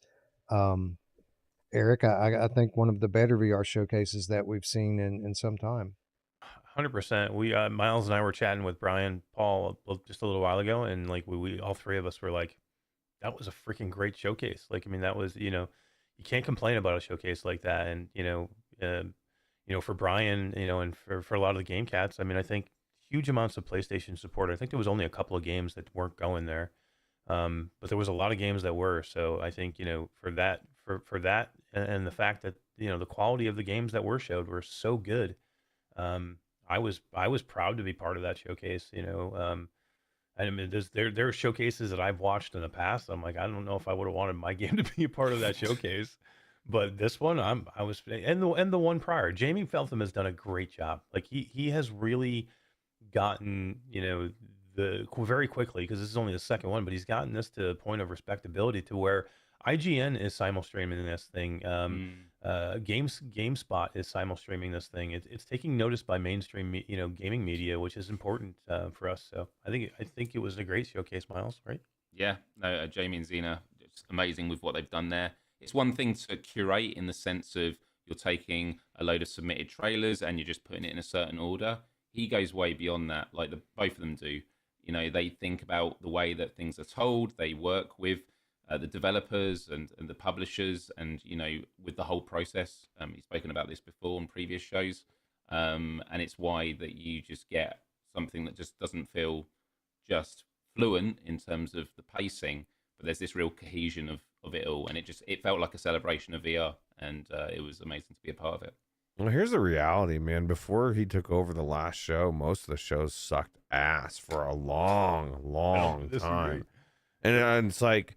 And it just proved that the success of when he was doing it before was him, like him putting it together and everything. You just can't, not everybody can do as good of a job as he's doing. So he's a gamer first, right? Like, correct. So there's a difference with being like media first and then gamer second. And Jamie he's a great media person, right? He writes really well. He understands content. But he's a gamer first, and that's why he was so good at what he did there at Upload, and that's why I think they've suffered since he left, and that's why he's done so well on his own, because he understands the game and he has a passion for gaming, and then he's just a really good journalist and content creator second. I don't know what the bat you're talking about. Upload's awesome. Oh my God, if Jamie was there for that one, I would have had to kill him. I'm sorry, I have to kill you now. Anyways, he's put together an amazing showcase. I've got a short list here of titles that really stuck out to me. And in the interest of time, I'm not going to do a full segment on each. But I would like to watch these trailers and and then just maybe 2 minutes on each one of them, go down the line and just give some initial thoughts. And then in the coming weeks on other episodes, we can maybe deep dive a little bit more on them.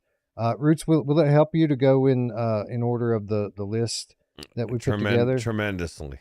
Yeah. Okay. So why don't we do that and start with the one title that probably the most people were excited for and have been excited for years at this point.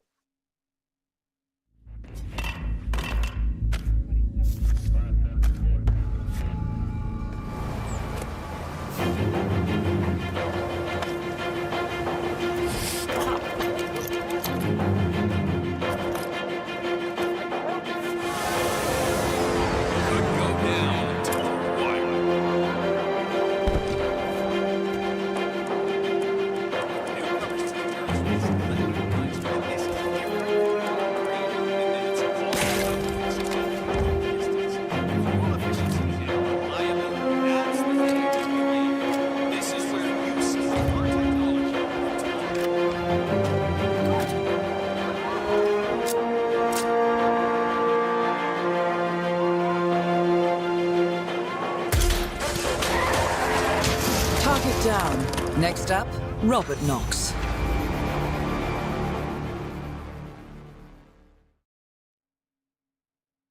So there you have it, Hitman World of Assassination VR mode coming to PSVR 2 soon. And I guess, Ruuts, that the fourth time is the charm, because ever since this was announced, obviously skeptical people out there wondering if they are finally going to deliver on the original vision that they sold us on all those years ago. But you know, they did a pretty good job here with this 1 minute of gameplay, kind of putting all of that to rest, letting people see you using both hands directly, unlocking locks, opening doors, throwing things, shooting guns with two hands. This is the kind of stuff that people have been, for lack of a better term, bitching about since the very first iteration of this game hit in VR all those years ago. And this is a title that we've long held up as one of the best in VR, even in its previous state. And I think now, if it's as good as it seems like it's going to be, I think, Ruuts, what we're looking at here most likely is probably going to be an all-time great VR game, probably a top five VR game all time. Yeah, absolutely. Like you said, the with the exception of one of the bad releases, they're all good. This is this will be that's the thing. It's like, okay, so is there still going to be somebody that bitches? There's got to be somebody out there that's like, man, you know what? Like, I can't do backflips and some kind of weird stuff. But yeah, no, I think it's cool. I think it's cool that we're finally getting the Hitman we wanted, because I think the video footage looks amazing. So I think I should make Miles play the Quest version while he's here. I've seen people let's play it, and that's enough for me. Can I just say that it's just great to finally see some really good banana physics. Yes, in a VR game. I mean, obviously Postal's going to have its own good, really good banana physics in it. Yeah. She's got good banana physics. She loves really banana physics. Yeah. But no, Miles, I wanted to say what I really love about this as a PSVR 2 title is, my optimism and hype for it has been very measured. Yeah. As this is a game that we've seen across platforms, 3 times prior. And just due to that fact, it's kind of hard to get up for an announcement like that, getting a game again that you've already been given multiple times. But now, as we sit literally 2 weeks away from it coming out and them showing us what this game is like, now it's like Christmas time, man. We're about to get 3 AAA games optimized for PlayStation VR 2. And not to mention, all the other stuff that's coming besides this game, like in March. It's pretty crazy. But all of a sudden, my hype level's gone from 0 to 100 in the span of 60 seconds. So I don't know if you're feeling it like I am, but I'm very much looking forward to this. Look, with all the trailers they've done for this iteration of the Hitman VR, there's been a quiet confidence with all the trailers. But there's also been a lot of self-awareness. That initial one they did, they made a point of, you can use 2 hands, because they knew, like, on the PSVR one I never played, was it just you had to use the DualShock, right? Yeah, that's right. Yeah.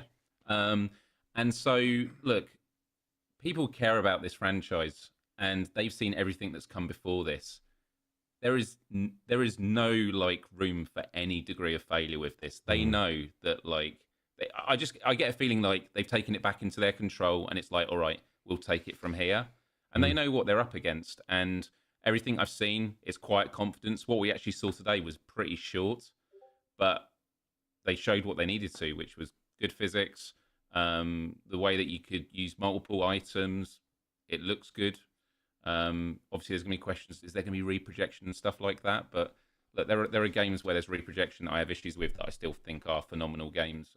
But yeah, I've never played Hitman VR at all, and I'm super excited that this. You haven't played the original? You didn't play the original? No, dude. Oh, it's so cool to be an assassin.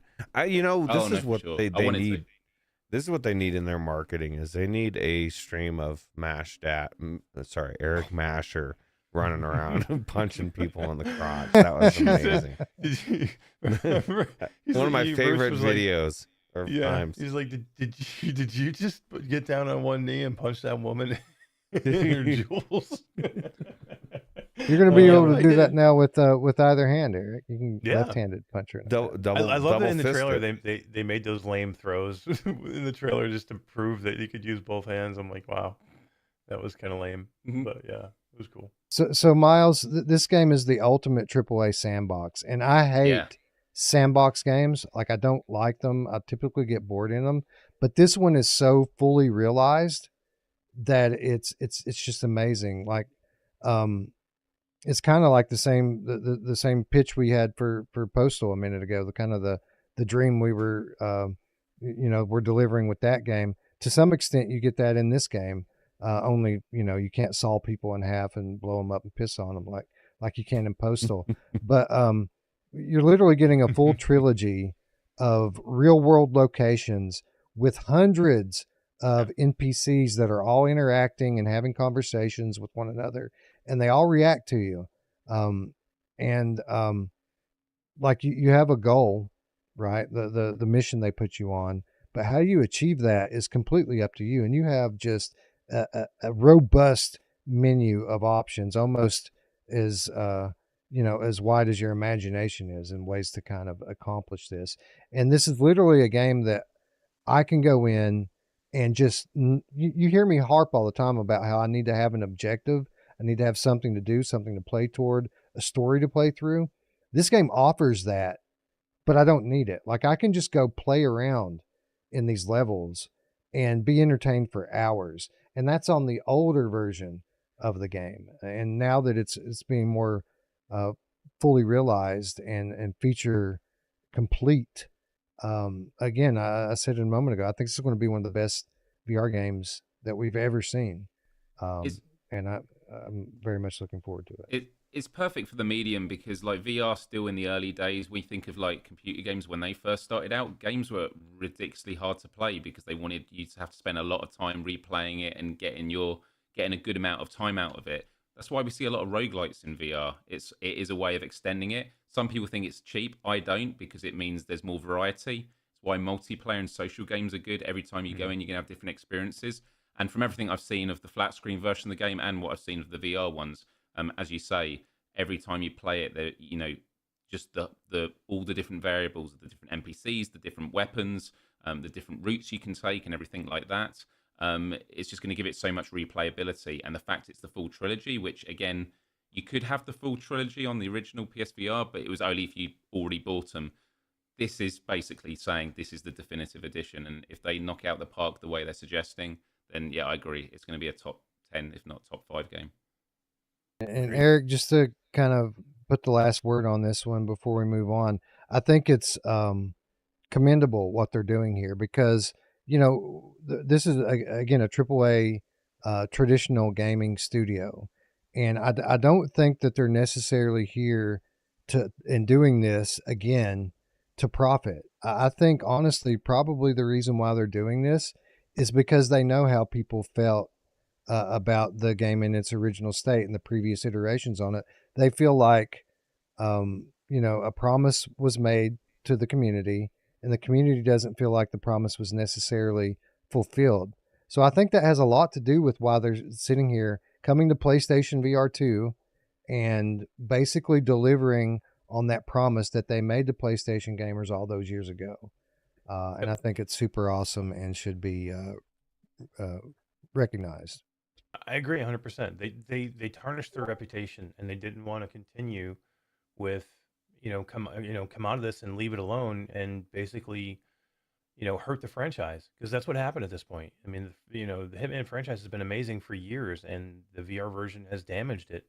And I don't think they wanted to leave it that way. And to their credit, they said, let's not do that. Let's get more involved directly, make the game that we know how we can make, and then we go fix it. And yeah, I don't know if they're going to end up making a ton of money on this, but I think in the end, for them, saving the franchise and having it not come off as a bad taste in people's mouth is definitely better than just leaving it the way it was. And everybody remembering the Quest, this for the Quest version. Now, hopefully, at least people will remember it for this version. They also know if they get it right, this is going to be a bestseller for the whole generation of VR. I mean, old Darth was asking in the chat, will Hitman sell more PSVR 2 headsets? Like, this is all if they nail it. If they nail it, not only will it sell more PSVR 2 headsets, I'd argue that the Hitman game could potentially be the bundled game if they did a new bundled headset. Like Call of the Mountain has had its time and place. If they were to do a new one, I'm not saying it is the one, but it would be a strong contender for that because of the amount of content that it's offering and kind of its VRAF in almost every single way. Plus, it's one more AAA franchise that we can point to that says, look, VR legitimately has real AAA video games, and it's really the only platform you can do that with.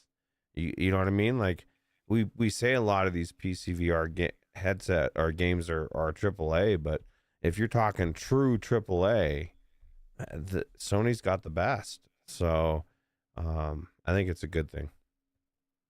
Yeah, it's amazing. And yeah, you're right, Miles. This is a title that once they get it complete, not only will it potentially define or help define this generation, but this is going to be a perennial title that they can bring along now to future headsets and future generations, and it'll be an evergreen, right? Like it's that kind of title.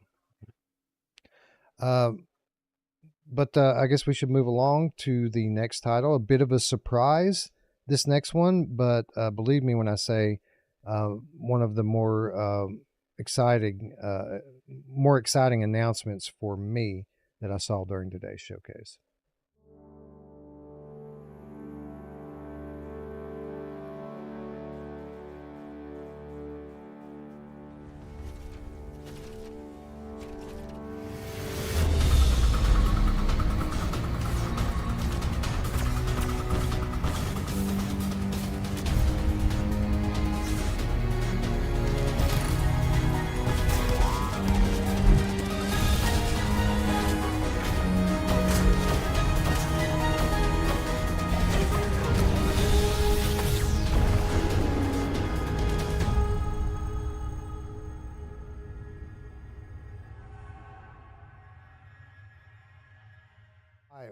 Oh, I thought we were back. Titan Isles. The next title coming to us from SciTech Games.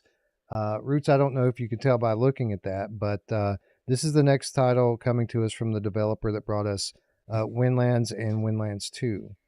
And I think the thing that makes this title so cool is it's kind of taking the things that made Windlands 2 better than Windlands 1. And it's taking those specific things and expanding upon it to the point of making a whole new game and a whole new franchise out of it. So the concept here is 1 to 4 player co-op story-driven adventure But not only are there 4 players, but there are 4 character classes in it, and each character class gets its own like set of weaponry, which is all very different from the others. But not only that, but it also gets its own set of locomotion. So you have one that literally has a jetpack that's flying around everywhere. You've got another one that's like Windland style, has a bow and arrow and grappling. You have another one that is got like hand jets, like Iron Man style, and then a 4th one that has like a triple jump, like what was that Joyway game that we played that was in development? Yeah, I don't remember. I always forget that name. Outcast. Or Outlier. Outlier. Yeah, so it's got like a super awesome triple jump like Outlier had. But as is usual, a game that is full on VR, not putting on any kid gloves for people, and really, expanding upon what has made the studio great. I couldn't be more excited. I think this is looks amazing. Yeah, I agree. I think it looks. What's cool about it is you can tell, like you said, even if it didn't say Windlands 1 and 2, you can see some of that original game or those games in this. But this is like a completely. They've made it a completely different game, and I think the fact that they've got all these different classes is pretty cool. Which I'm just kind of curious if you could play like 4 of the bow people, or can you only do one of each one, or I don't know. It's a good question. Maybe we should have the developer on sometime soon and ask him. I don't know how close this thing is to launching, but it looks pretty good in the trailer. Miles, what did you think about this? I'm pretty sure you're a fan of Windlands, right? Yeah, well, funnily enough, Windlands 2, the first time I played it was on PSVR 2. I actually never played it. It's many of these things about not playing it on PSVR and I had an amazing time with it. Loved the locomotion and the mechanics and that, and like straight out of the gate with this trailer, you can see that DNA in this. I agree with the class system. It kind of goes back to what I was saying with the last game about replayability and how you add more variety, and if you've got different classes, and if the classes are done well. Because if classes aren't done well, you'll be like, well, I'm clearly going to use this one, and then you use that one for the game, and then you're done. Whereas you want it where if you're using a class, you're like, oh, but that one would be cool. I'm definitely going to have to try it. If the classes aren't just they give you sort of different flavors of gameplay, but actually like significantly change the way that you play the game, so you can experience it in a whole new way. That's kind of exciting to me.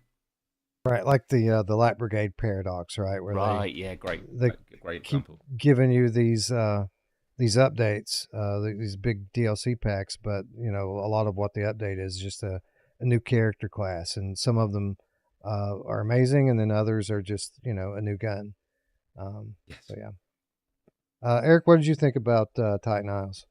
I think it looked cool. I mean, we know SciTech can do these types of games, and it does very. For me, it looks a lot, Windlands 2 like, with more combat. So, and Windlands 2 was great. So, I think if they're going to expand on it and use a lot of the same locomotion and have the kind of the same little bit of the same aesthetic and feel, but give me more action, give me more shooting. I'm all about that. So I think it looks great. And they know how to do it. Like John Hibbins and his team are pretty amazing, and they've done it for a long, long time. I mean, they're OGs, so they know how to make VR games, and I'm looking forward to it. I think it looked awesome. Yeah, me too. Again, there wasn't a whole lot in this showcase that I'm more excited for than this. I think it looks great, and I can't wait to get in there and check it out.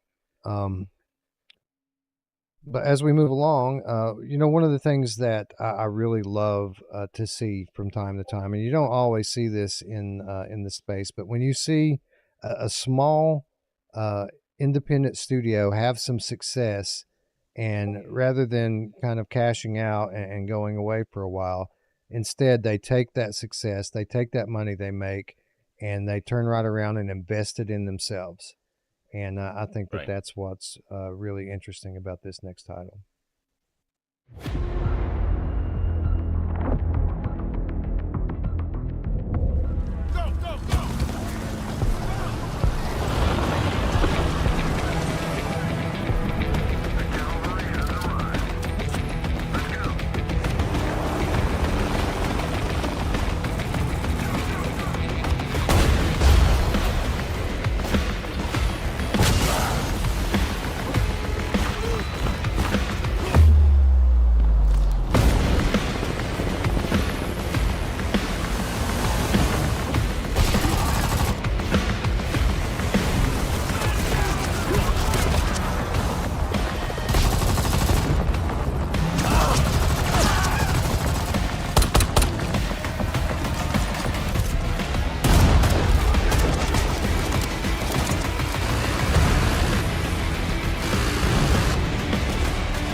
So this is Forefront.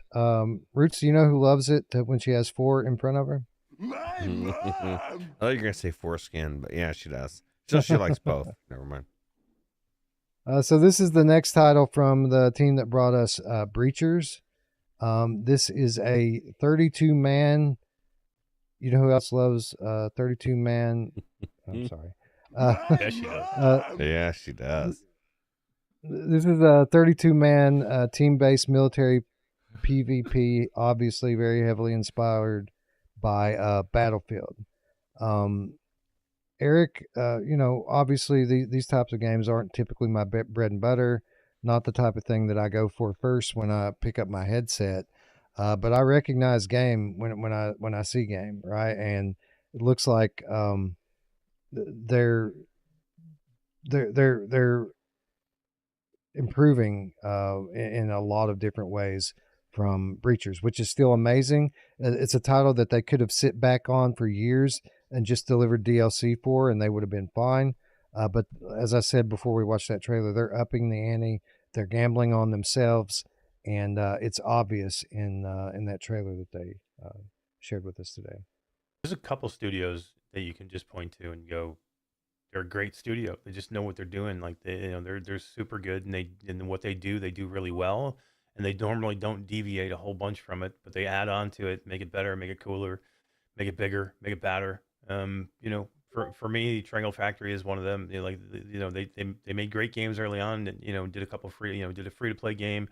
Put like a cool soccer mechanic in it eventually, and tried to do something different. And then Breachers was an amazing thing, and now they're just expanding on that again. So they keep expanding on the shooter, multiplayer shooter, to the point where they've got it down almost pat now. So like, I don't know if you're going in going, oh man, I don't know, this doesn't look good, or like I don't trust Triangle Factory, you're thinking in the wrong direction for sure. Like for me, I think this is going to be a home run for them. Like I don't see them failing on this one unless it's come broken in some way by the time we get it. They're just good. They're just a good VR studio that knows how to do it. Well, my big question with it, if I have any kind of concern with it, and Miles, maybe you'll have an opinion on this, like 32-man lobbies, which is an impressive number, right? When you have that many people in a game like this, it can get crazy fast. But we've seen other titles try to do this, notably on PSVR 2, the Honor and Duty series has these massive lobbies in them with all these people in it. And it's great when it works. But what about when you don't have 32 people? What about when you have 7? What then, right? Yeah. I don't know, man. Like, because the trailer is just so dynamic. There's so much fluid motion. And although Breachers came to PSVR 2 a bit later than other platforms, I can't remember, like, the very beginning, like, launch, like, trailers and that. But when it was coming to PSVR 2, it was all the swinging in through the windows, feet first, blasting through. And you see that and you go, that looks badass, but how does it actually work? And it turns out that when you're in the game, no, you do swing in like that, and it is awesome. Unfortunately, the meta in Breaches is actually, that's the best way to get killed. You're better off just quickly banging on the window with your gun a few times. So, that's the only thing. But, like, in terms of the motion of it, it is the case. I love Breaches. But Breach is a game you have to commit to, because if I don't play it for a few days and I go back in, I've got to like learn from scratch again, because it's just the standard. It's so brutal. Whereas this looks like it's going to scratch that other itch for people that want, much more to like get back into the action and stuff. And so, yeah, look, leaning out the side of vehicles, whether it's helicopters or cars, how's that actually going to look and work? We might just be entering a new age where, kind of Battlefield VR is something that's going to be achievable now. And if so, like, this is the team to do it. I mean, I don't know. I'm just cautiously optimistic by it. I was very impressed by the trailer. What did you think, Chris? I thought... that's exactly what I was going to say. Well, what did you think about it? It's all these all these vehicles and the obvious inspiration from a classic like Battlefield. I think they're barking up the right tree, at least. Yeah, I agree. I think it's actually works really well. What's that one game that they had that was 32 versus 32 Yeah, PCVR. it was by Raptor Labs. It was the guys who did Warzone or War Dust. War Dust. War Dust. That's it. Yes, It was actually, War Dust, and that actually was really good. It worked really well. It had a lot of cool vehicles and big maps, and 32 worked. It did. And we're also in an age where this is the thing. If they can get AI, if they could just interject bots that are actually good, they don't have to be perfect, but to fill in when there's not a full lobby, and then have them replaced seamlessly, and then it'll be no issue, right? But I thought War Dust was done very well, and that was like one of the first dozen games I played in VR, I believe. That's an early game. That was 2018 when I played it. So we've got a lot more advancements since then. So I think this could be really good. And, Breachers has done very well. It's that mode isn't my type. Like, it's boring to me. You're sitting, either you're camping in a room or a couple rooms, or you're trying to breach that room. Right. I find this infinitely more exciting and fun. So I'm looking forward to seeing what they can do with this game, because Breachers is really good. So yeah, agreed. Speaking of young studios, we had a very interesting title that was previously announced, but we never got quite a good look at it as we did today, from a studio who's literally working on their first official game. And what a first game they're working on.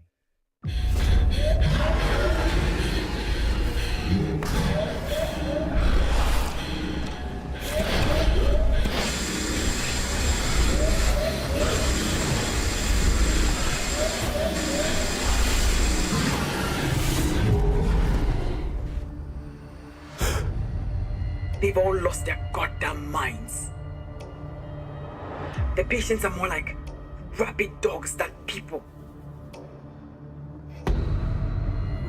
No one gets in or out unless I say so.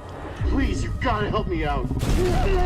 One thing's for sure. This is definitely not Mirage.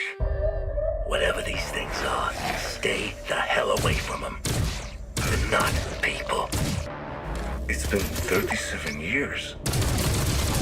Freeze! Stay right there. I'm not infected! Looks pretty infected to me. You see any of them walking around, you go the other way, or you put them down quick.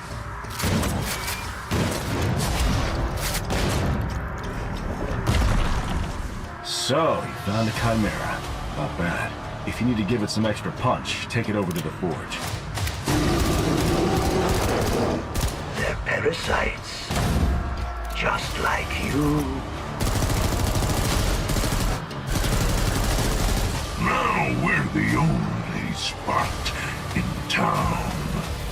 This is the bandage I cannot remove without bleeding. One day, soon, it will be enough.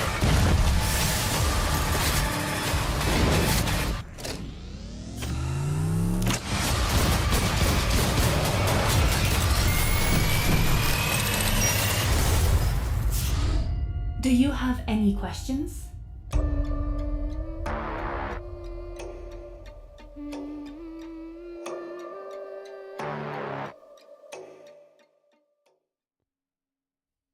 Yeah, so I don't know if that came across to you all there at the end of the trailer, kind of freezing up, but I think you all got the gist. That is Memoreum from Patient 8 Studios, Eric?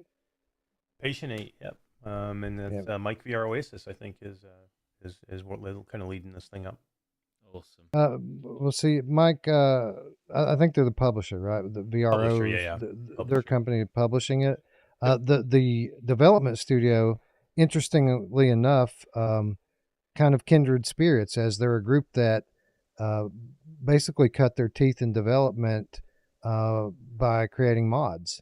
And this is the group that did the amazing BioShock-inspired Return to Rapture Half-Life Alyx mod in the Source 2 engine.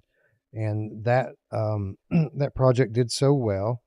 They were selling early access to it through Patreon, that they were able to take those proceeds and open up their own studio and start on their own project, which is this sci-fi horror story-driven shooter that looks absolutely amazing. And the cool thing, Roots, about this, as good as it looks from this, again, brand new studio, all of that footage we just watched was captured, according to the trailer, all captured on standalone VR hardware. That was captured on Quest, which is pretty impressive. That is pretty impressive. I wonder what the last half of the trailer looked like.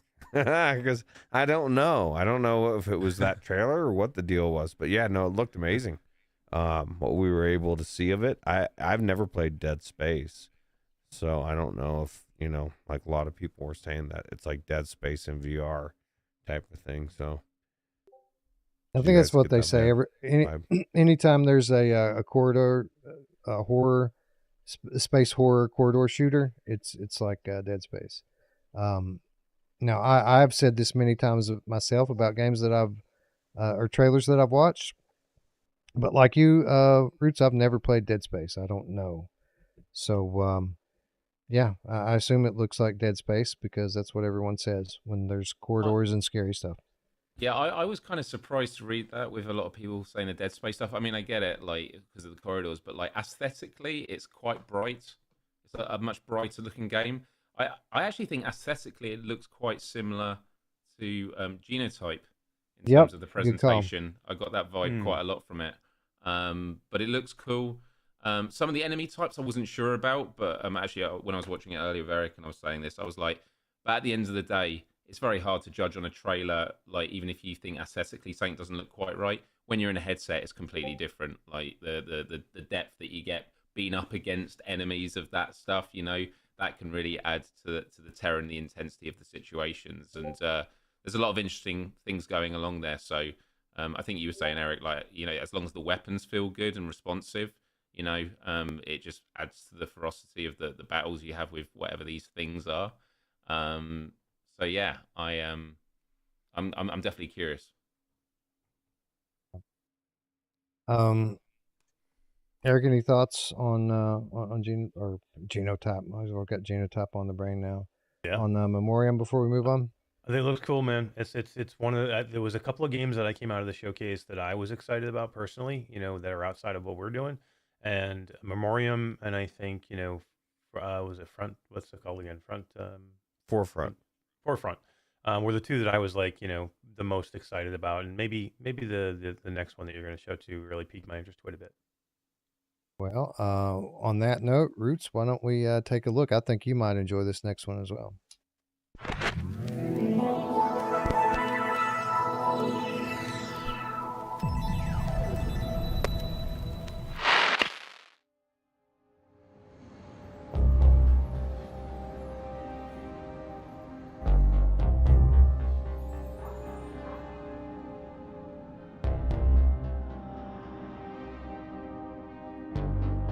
Edith!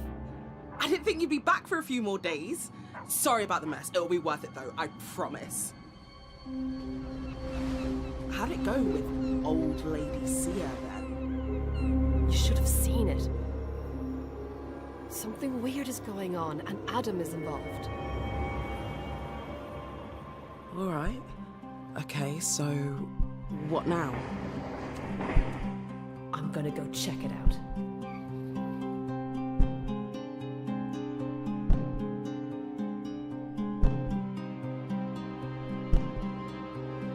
Yeah, there's definitely something down here. Adam? Be careful, Edith. This is getting weird. Oh, I'm sorry. I didn't know. I'll get you out of this. Somehow.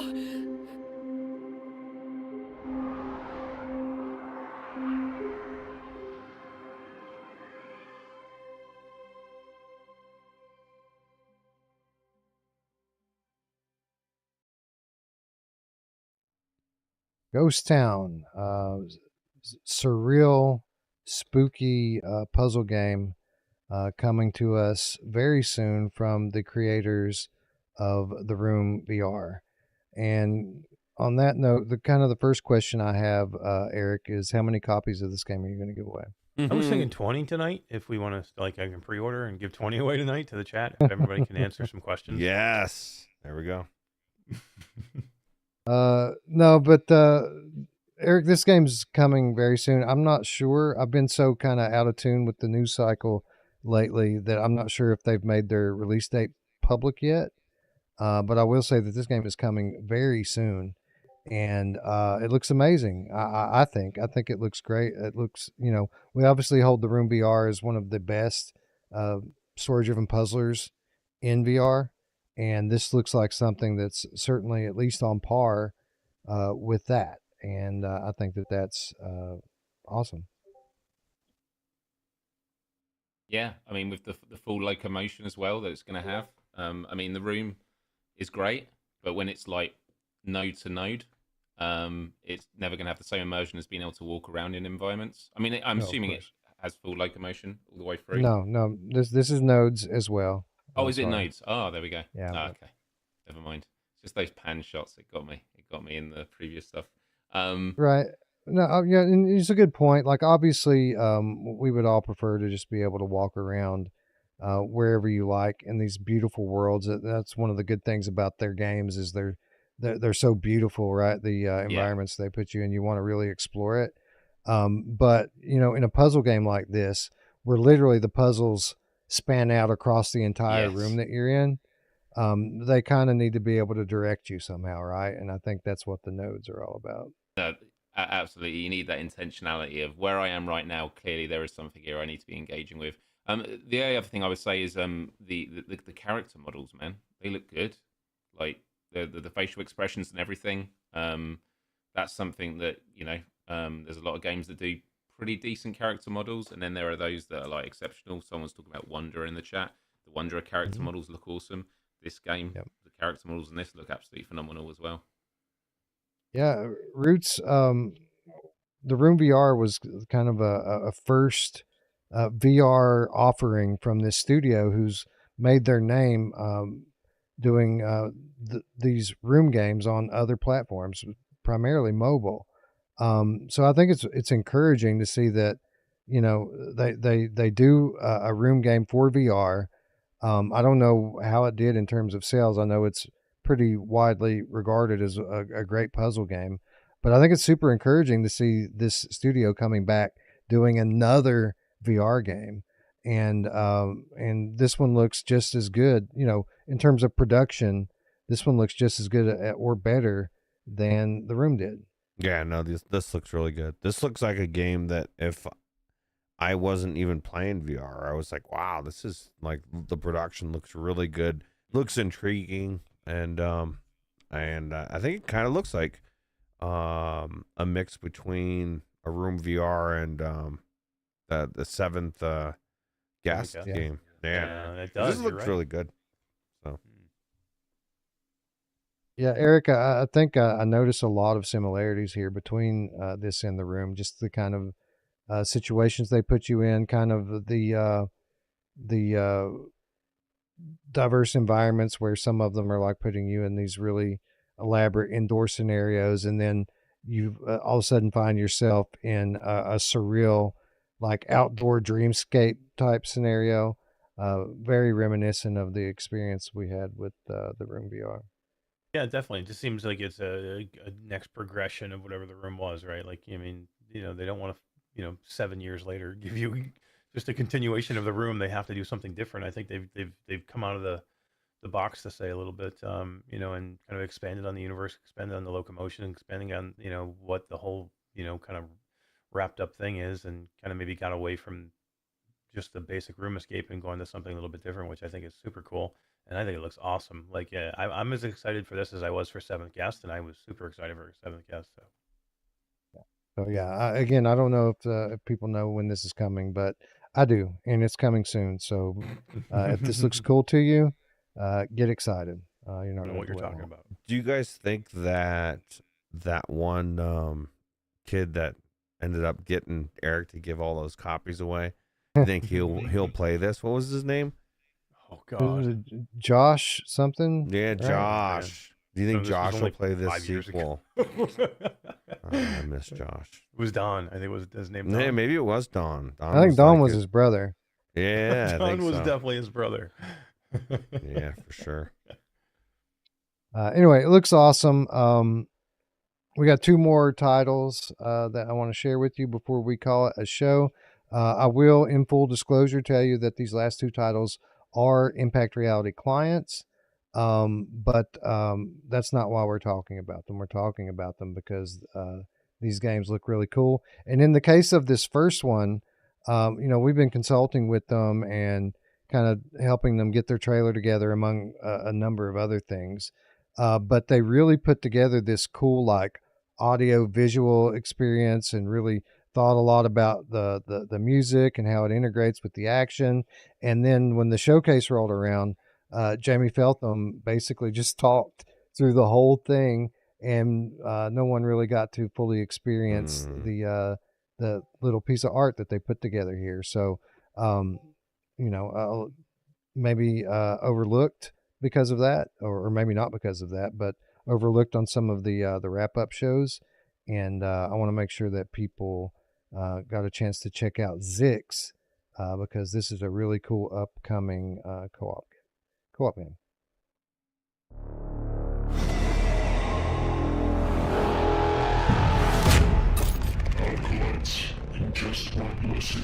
This is fresh gameplay from Zix, a fast-paced co-op action roguelike coming to Quest and PC.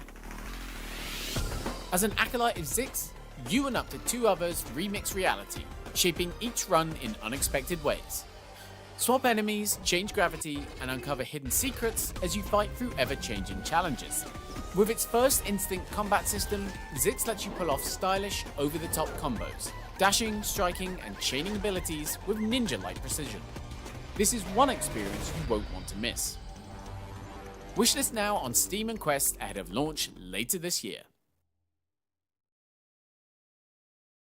Flip your shit. And we're back. Miles would flip his shit. He's going to flip his Wes shit. just told me to put Miles in Stormland while he's here because he's never played Stormland. So He's never played PCVR, period. No. So I'm telling Eric that he needs to give him the crash course, like, through PCVR titles, and let him see, like, the best stuff that he's never had it. I mean, you can play Half-Life Alyx while you're there, Miles. Actually, I've never played Half-Life Alyx. The legendary Half-Life Alyx. Edge of Nowhere. I can put him in Defector. I can put him in Edge of Nowhere. Edge of Nowhere. Wilson's Heart. At Lone Echo. He's never played Lone Echo. Oh my God. Chronos. Crazy. Oh my God. So Chronos many good games. So good. Anyway, Zix, upcoming co-op shooter, and Eric, I was happy when you brought this client in, or I guess you and Alex brought this client in, and brought it to me because I love weird shit, and this is some weird shit here in this game. A surreal environment. Miles, I probably shouldn't go too much into the kind of the world building mechanics. Yeah, we can't. So there's so much that we'd love to talk about. Like, there's a lot more to tell about this game. We'll do it all in good time. But like, yeah, I'm super excited for this. Yeah, they have a kind of different take on the roguelike shooter. And they have a lot more to offer than just a unique art style. This is going to be a very different kind of game from really anything else that you've seen in VR. While it does have some very familiar, gameplay mechanics in it, it's being done in a way that hasn't been done before. And I think we'll just kind of leave it at that. Ruuts, you can speak to a little bit about how much we went on here about how we need more surrealism in VR. And we met these guys at Hidden IO, and they're very much down with the program. They're very much of that same mind. And, you'll be glad to hear that one of their big inspirations behind this game is a game that you enjoyed, Risk of Rain 2. Oh, really? Well, I'll tell you what. Yeah. I know that Eric was saying the movement, right? Isn't that what you said? That so that was one of the best things about Risk of Rain 2 was how good the movement was and jumping around and stuff. So yeah, Ruuts literally number one. It looks a lot like Risk of Rain, just in the color palette that it uses, but the movement style, the amount of enemies on screen at one time, it's definitely, it feels exactly like when I went in there and tested it for the first time. I was like, man, this looks so like Risk of Rain, and of course they were just like, that was our huge, like emphasis for us. Like we love that game, and we wanted to try and do something like that. Yeah, super cool. Ian Marsh says, Miles, stop looking at Eric weirdly, please. You're putting me off. That's just how I look. That's who I am. Just how I do, bro. That's how I do. Yep. All right. No, I'm super excited for Zix. This is a game coming later this year. They announced that today. Lots more to come on this title in the coming weeks and months. So follow them on socials if this looks interesting to you. I guarantee you're going to have fun with it when the time comes. One more title to go before we wrap it up and call it a show. This one, the latest from Viral. I called them Viral Games again. Viral Games, the publisher that recently brought us V-Rider SBK and Squingle, bringing us a title here that is very different from either of those.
Exoshock in closed early access. Join the Discord to apply. Time slots are taken, but I can't see what it is. That was Exoshock. This is a squad-based PvE title, which is interesting, Roots. We haven't seen any of these PvE titles in a while where you and your friends get together and kind of take on AI opponents. But the kind of concept they've got going on here is that they put you in randomly generated missions. There is a heavy emphasis on lore here and like story-based stuff. And you're basically put into all of these different types of missions to try to fight your way through some very intense firefighting. They're lauding the intelligence of their AI here as being super sharp and using team-based real military tactics to try to take you on. And the one thing that I can say about it is I love the vibe they've got going on here with the art direction, like the glitchy aesthetic that they've got going on with it here, and the color palette. It's all got a really super cool feel to it. Yeah. Well, I'll tell you what, if they can get the AI right, it won't matter if it's AI, right? Or PvE. It'll be amazing. I would say this type of game has to have a pretty strong story to pull you through, unless you have that type of stuff. But you said there is an overarching story as well, right? So yeah, but they're kind of, their bread and butter here is endlessly replayable, like missions that are all very different from one another, and deep progression systems.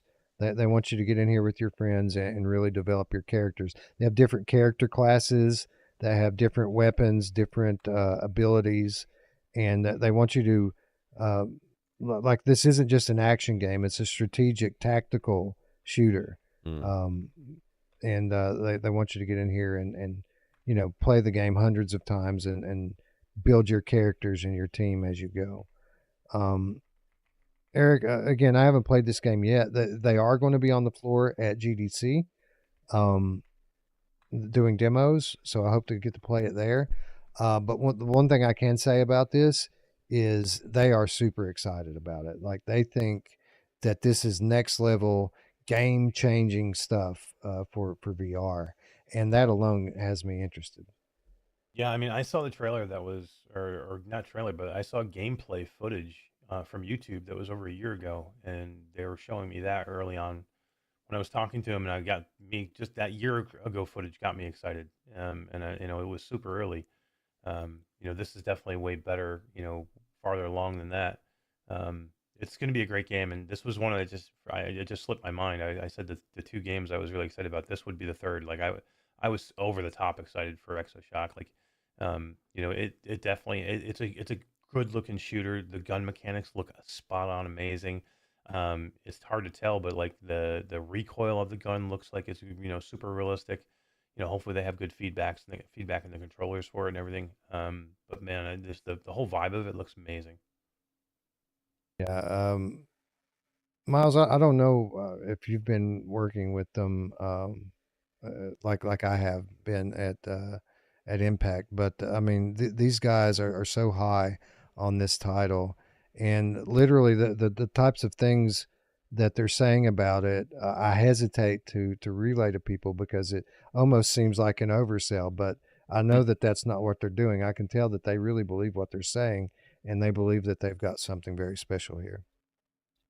Yeah, no, super exciting. Yeah, I haven't worked with them closely or at all on this game. Worked with them on the previous titles you mentioned, and an awesome bunch. Very passionate, always trying to look at ways to push things forward in the VR space. And yeah, and from what I've seen on this, it looks cool. I was just mentioning as we were watching it, the aesthetic, it has like classic Doom 3 vibes. The sort of the griminess of it all, which can be terrifying and actually lends itself closer to Dead Space, even if it's not like high tech spacey, from what we've seen there. For me, whenever I see things like this, I'm definitely keen to play it and check it out. And the progression system aspect is really great.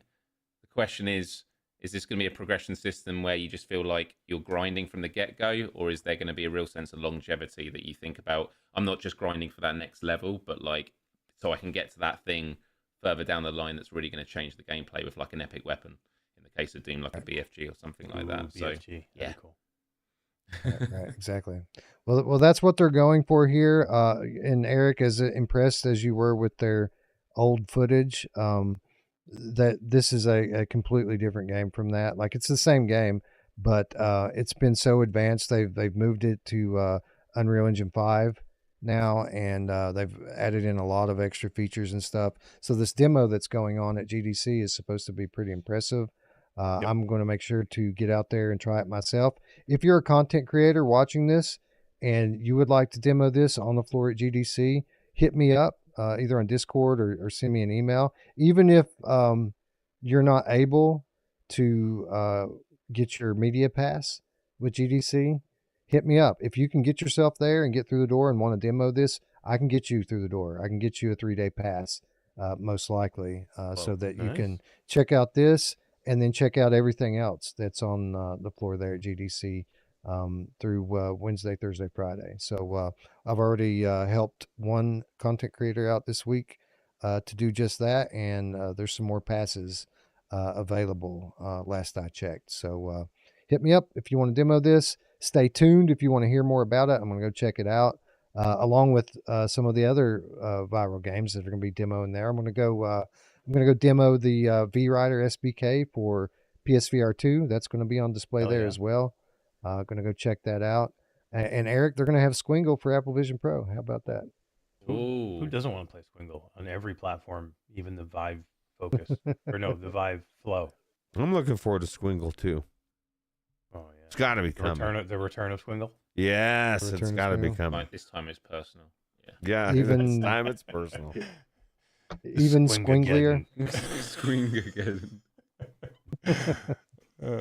All right, everyone's getting slap happy here. We're all very sleep deprived, having not slept You know for who loves days. it when you get slap happy? She does. So I think at that we're going to call it an episode here. I want to thank everyone for being patient and showing up after all this time away. You guys continue to amaze me with your constant support. If you're new to the channel and you haven't already, subscribe, ring the bell. Very easy ways that you can help to support us. If you've already done that and you want to do something extra, maybe consider supporting us on Patreon. You'll see a link in the description to do that down below. We can certainly use it. As is always the case when we disappear for a while, we lost a few patrons while we were away. I haven't updated the outro yet because their month is still active, and but they're going to be dropping off here at the end of March, man. and yeah, but we get it. We haven't been super active, so yeah, that's just kind of what happens. We completely understand, and eggs are expensive, as Ruuts alluded to earlier. True. So True. Yeah. Egg fund. But Go if wish list everything. Yes, go wish list all the Flat2VR stuff, and maybe some of these other titles that we talked about as well. Like we said earlier, super important. And if you don't have money to support, that's absolutely understandable. We completely get that. That's why it's free, 100% free to join the Virtual Strangers Discord, which is where we live. It's our home. It's where we hang out, talk about VR, talk about other stuff, watch people run from the police in real time, all of that.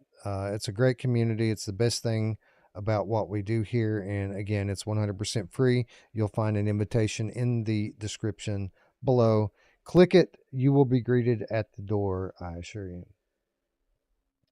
And with that said, friends, I would like to thank you all once again for watching. For Eric and Miles and Ruuts, I'm Wes, and we'll see you hopefully this weekend, but maybe the following one. Thanks so much for having me, guys. Bye. Honestly, it's been awesome. Well, thanks for popping in here, Miles. Yeah. I know we talked about it a little bit before we got on the air, and I thought, well, it would be cool if Miles come up and did a segment or two with us, at least to talk about the Flat2VR stuff. And it didn't take you 5 minutes to tag in, and I know how tired you are, and how busy you've been. So the fact that you've hung in there for this entire 3-hour episode pretty much is amazing. So thank you for joining, and hopefully we can have you on another time in your own chair in front of your own camera. That'd be awesome. Yeah, let's do it. I like him here sitting next to me. Well, it's otherwise, how would he stay upright if I haven't got right. Miles has got the leg in the back. He's like, yo. When Eric was starting to look forward down like this the whole time, it was because my arm was getting tired. No, you killed my camera again. You killed my camera again. All right, everyone. What Thank happened? you. He's got these super expensive cameras that have gesture controls on them. And whenever Miles pulls his hand out of Eric's hole, Out of my the camera hole? picks up on it. It's going to go wacky again in a second. There it goes. Why does it go? It just wants us to see your wall. It's falling asleep, Ruuts. It's like me on the 2024 show, just nodding off. That's right. All right, I think we're good. Anyway, yeah. Miles Thank killed you, my camera Miles. twice. It's the Brit in him. He keeps killing my camera. Thank you, Miles, for joining. It was a pleasure, sincerely. No, honestly, and love you guys. Love what you guys do, and it's nice to be on a similar time zone to be able to do this. So, yeah. But yeah, I'll see you soon, right? We'll see you in just a few days in California. It's coming around quick. A lot of fun. Yes, it is. But yeah, good night, everyone. We'll see you next time. Take it easy.